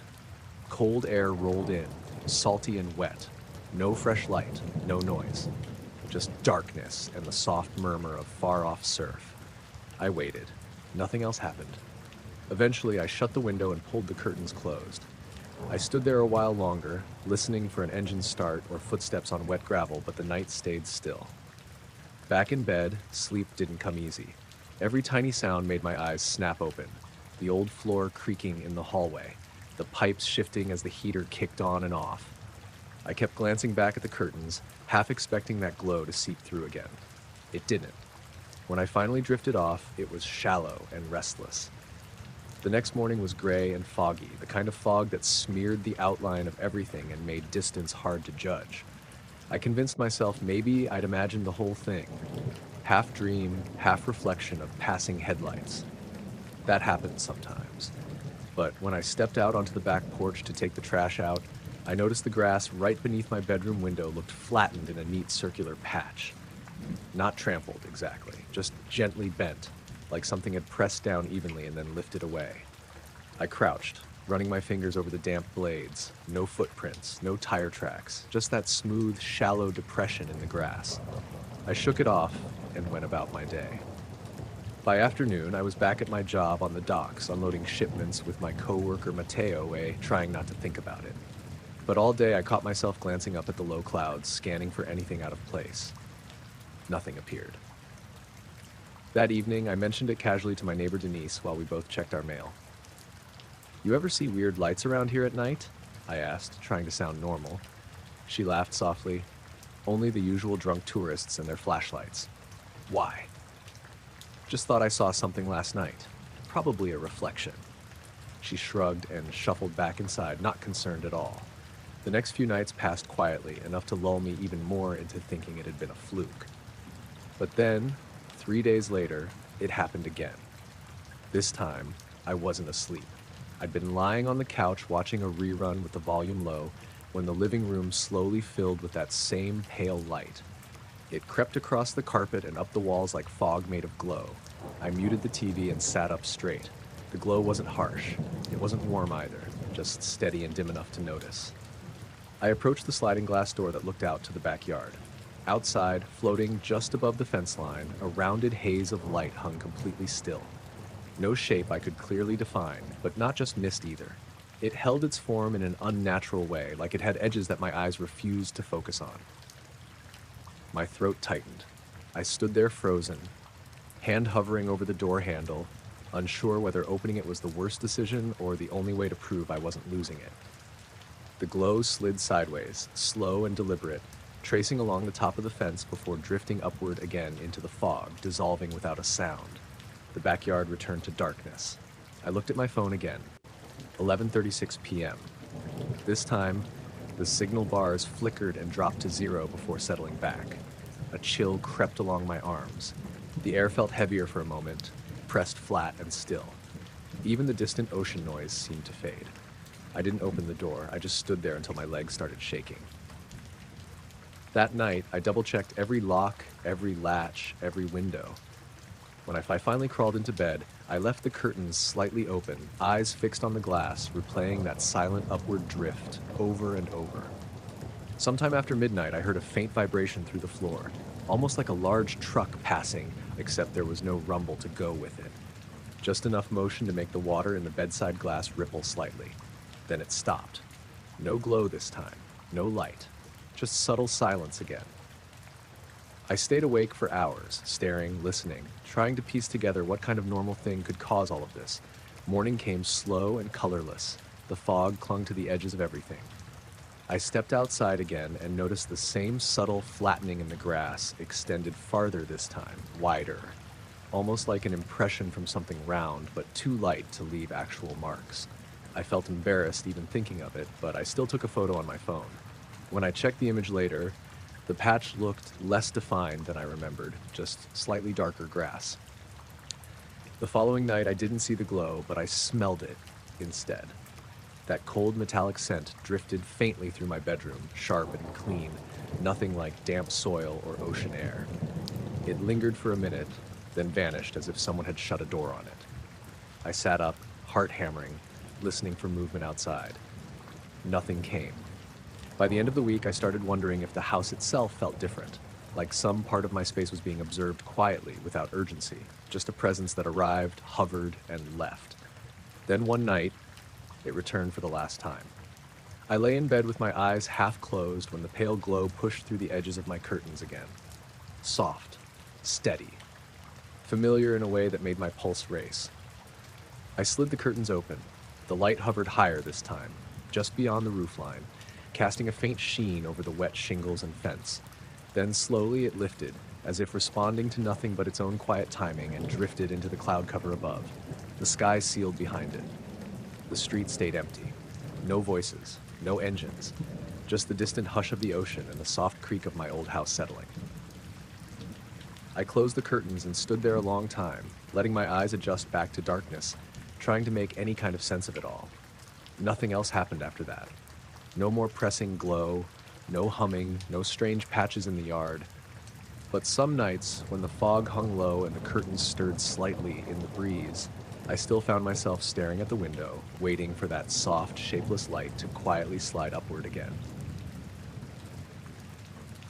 The clouds had been drifting lazily across the sky until one patch just stopped. I was lying on my back on the dry grass behind my townhouse, hands folded over my stomach, using my hoodie as a makeshift pillow. It was one of those late summer afternoons where the heat hadn't fully broken yet, but the worst of it had passed. The air felt thick and warm, buzzing faintly with distant traffic and cicadas. The kind of quiet that usually made it easy to zone out. My name's Jordan Pruitt, and I'd lived in this cul-de-sac in Somerset Ridge for about 3 years. Normal place. Kids riding scooters, dogs barking at fences, lawn sprinklers clicking on and off like clockwork. I'd been watching the clouds drift slowly above, not really thinking much, just letting my eyes follow the gentle motion. Then I noticed one of them wasn't moving. It wasn't anything dramatic at first, just a pale gray patch, roughly oval-shaped, sitting slightly off-center above the neighboring rooftops. Everything else slid right past it, shifting shape and drifting west the way clouds normally do. But this one didn't budge. I squinted, tracking it for a full minute to make sure it wasn't my imagination. It stayed fixed in the same spot, like it was pinned to the sky. My heartbeat ticked up slightly. "That's weird," I muttered. A faint wind tugged at the trees along the fences. Leaves rustled. A lawn chair tipped slightly against my leg. Normal stuff. But that patch of sky remained still, and then a dim light pulsed inside it. Not bright, not sharp, just a soft, dull glow that flickered once from within the cloud mass, barely visible through its gray surface. I froze. The glow vanished almost immediately, leaving the cloud dull and blank again. I sat up, propping myself on my elbows, eyes never leaving that spot above. "What are you doing?" I whispered under my breath. The rest of the clouds continued their slow drift, reshaping as they passed, but that one stubborn section held its place like it refused to follow the same rules. Then the light pulsed again, slightly stronger this time. Still not enough to light anything around it, just enough to confirm that something inside that cloud was aware enough to announce itself. A neighbor's dog barked somewhere 2 yards over, but the sound felt distant. I got to my feet slowly, not sure why standing felt safer than lying down. The cloud patch remained unnaturally still. Another faint pulse flickered. Then darkness again. No thunder, no aircraft sound, no change in wind. I grabbed my phone from the ground and checked the time. 6:41 p.m. I considered recording it but hesitated. Something about the moment felt too delicate, like trying to capture it might make it vanish or somehow escalate. A breeze passed, warm and slow, brushing my arms. I looked away for 2 seconds, just to check if anyone else in the neighborhood noticed. No one stood outside. No voices. No movement. When I looked back up, the cloud still hadn't shifted. But now the glow inside it lingered a moment longer before fading, almost like the light hesitated. My stomach twisted into a tighter knot. I couldn't tell if fear or curiosity was driving me at that point. The sky around it began looking slightly darker, just the contrast growing more noticeable, like that one patch controlled the brightness of everything near it. I took a slow step backward without realizing I'd started moving. The light flickered again, this time a short series of faint pulses, uneven and subtle, like something struggling to break through the cloud cover. Then went dark. The cloud held steady a few moments more, and finally it drifted, not smoothly, not gradually like the others. It slid sideways just a hair, enough that I noticed it breaking its perfect stillness. The rest of the clouds seemed to relax again around it, flowing naturally. The light didn't appear again. A sensation of tension faded slightly in my chest, but my eyes remained glued to the sky. Minutes passed. The cloud slowly began to dissolve, its edges thinning until it became just another irregular shape, merging with the rest. Nothing happened after that. The world slipped back into its normal rhythm like it had never paused. Still, I didn't trust the calm. I stayed standing there, breathing slow, watching the sky like it might behave strangely again. Eventually, a neighbor walked past the fence with their phone to their ear, chatting casually. Somewhere, the faint whir of a lawnmower rose and fell. I forced myself to sit back down, though my muscles stayed tense. The rest of the evening passed without further disturbance, but the moment replayed itself over and over in my mind. Later, once dusk pushed the orange hue out of the sky and replaced it with cool purple-gray, I noticed another subtle change. The same section of sky from earlier looked faintly darker than everything else above it. Not a cloud this time, just a dim pocket of stillness. I leaned back against the patio chair and watched.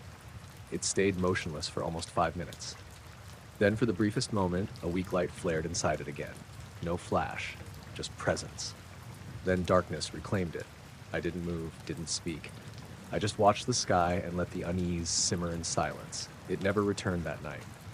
Over the next few days, I kept finding excuses to glance upward when I stepped outside.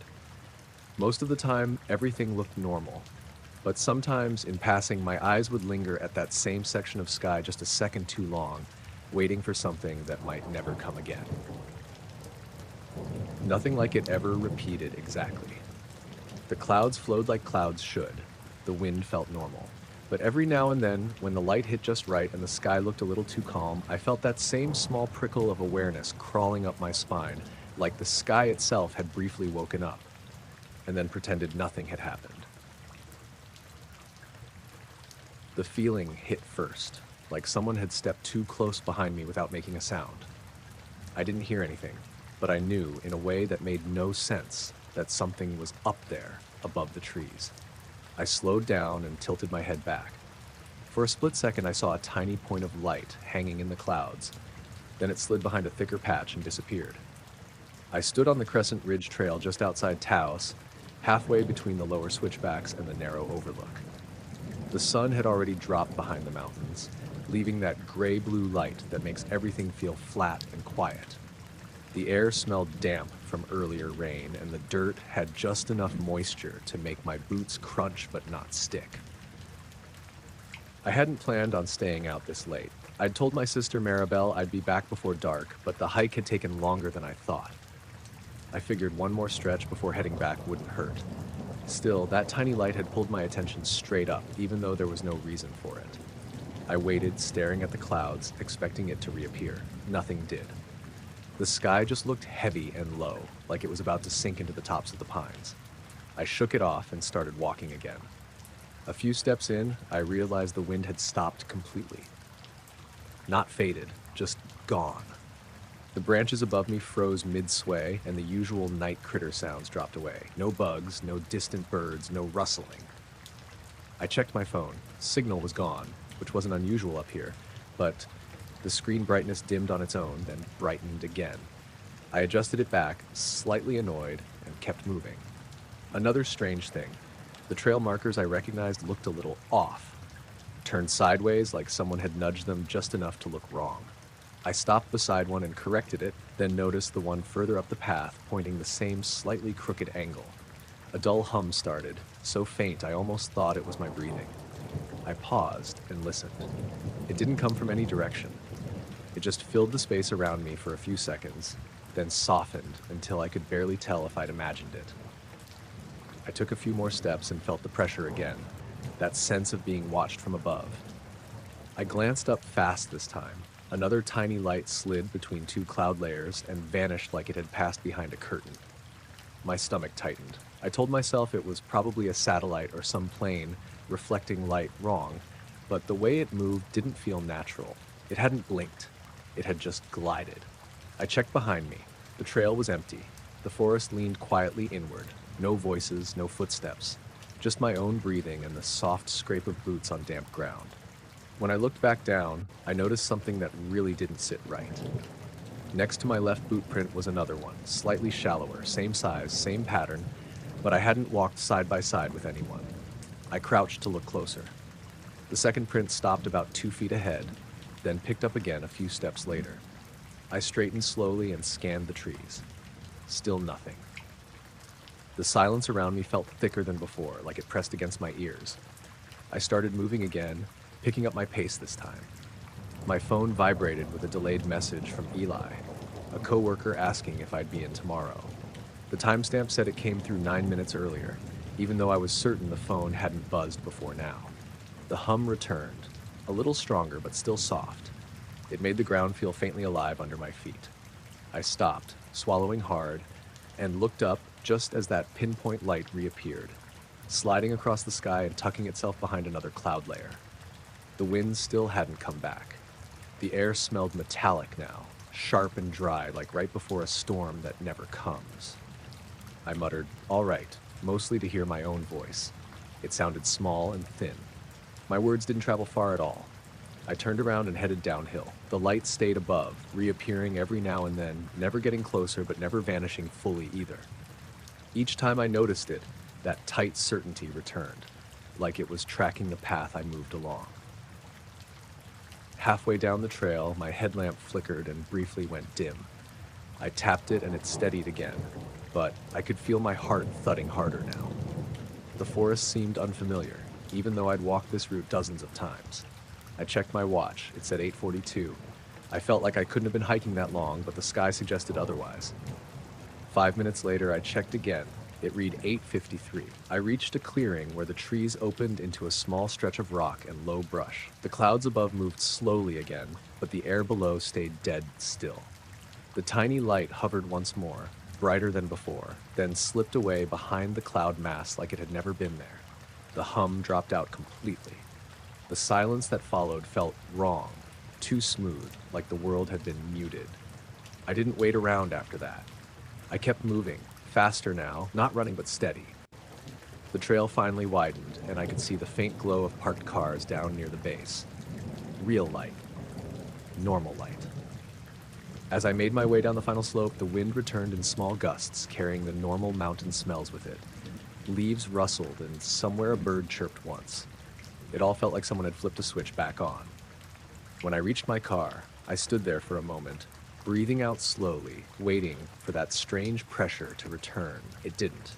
The sky looked ordinary again, just clouds and dark. I drove home without checking the rear view too much, even though the urge stayed there. Inside my apartment, everything sounded normal. The fridge hummed, the floorboards creaked, and my phone finally showed full signal again. Later, laying on my couch, I checked the photos I'd randomly snapped during the hike. Most were blurred or dark, but one, taken when I didn't remember lifting my phone, showed the tree line and a faint point of light higher than it should have been, softened by cloud. I turned the screen off and set it face down, letting the quiet settle back in around me, knowing I had no clue what I'd seen. Just the feeling that whatever it was had been calmly watching from somewhere above the clouds.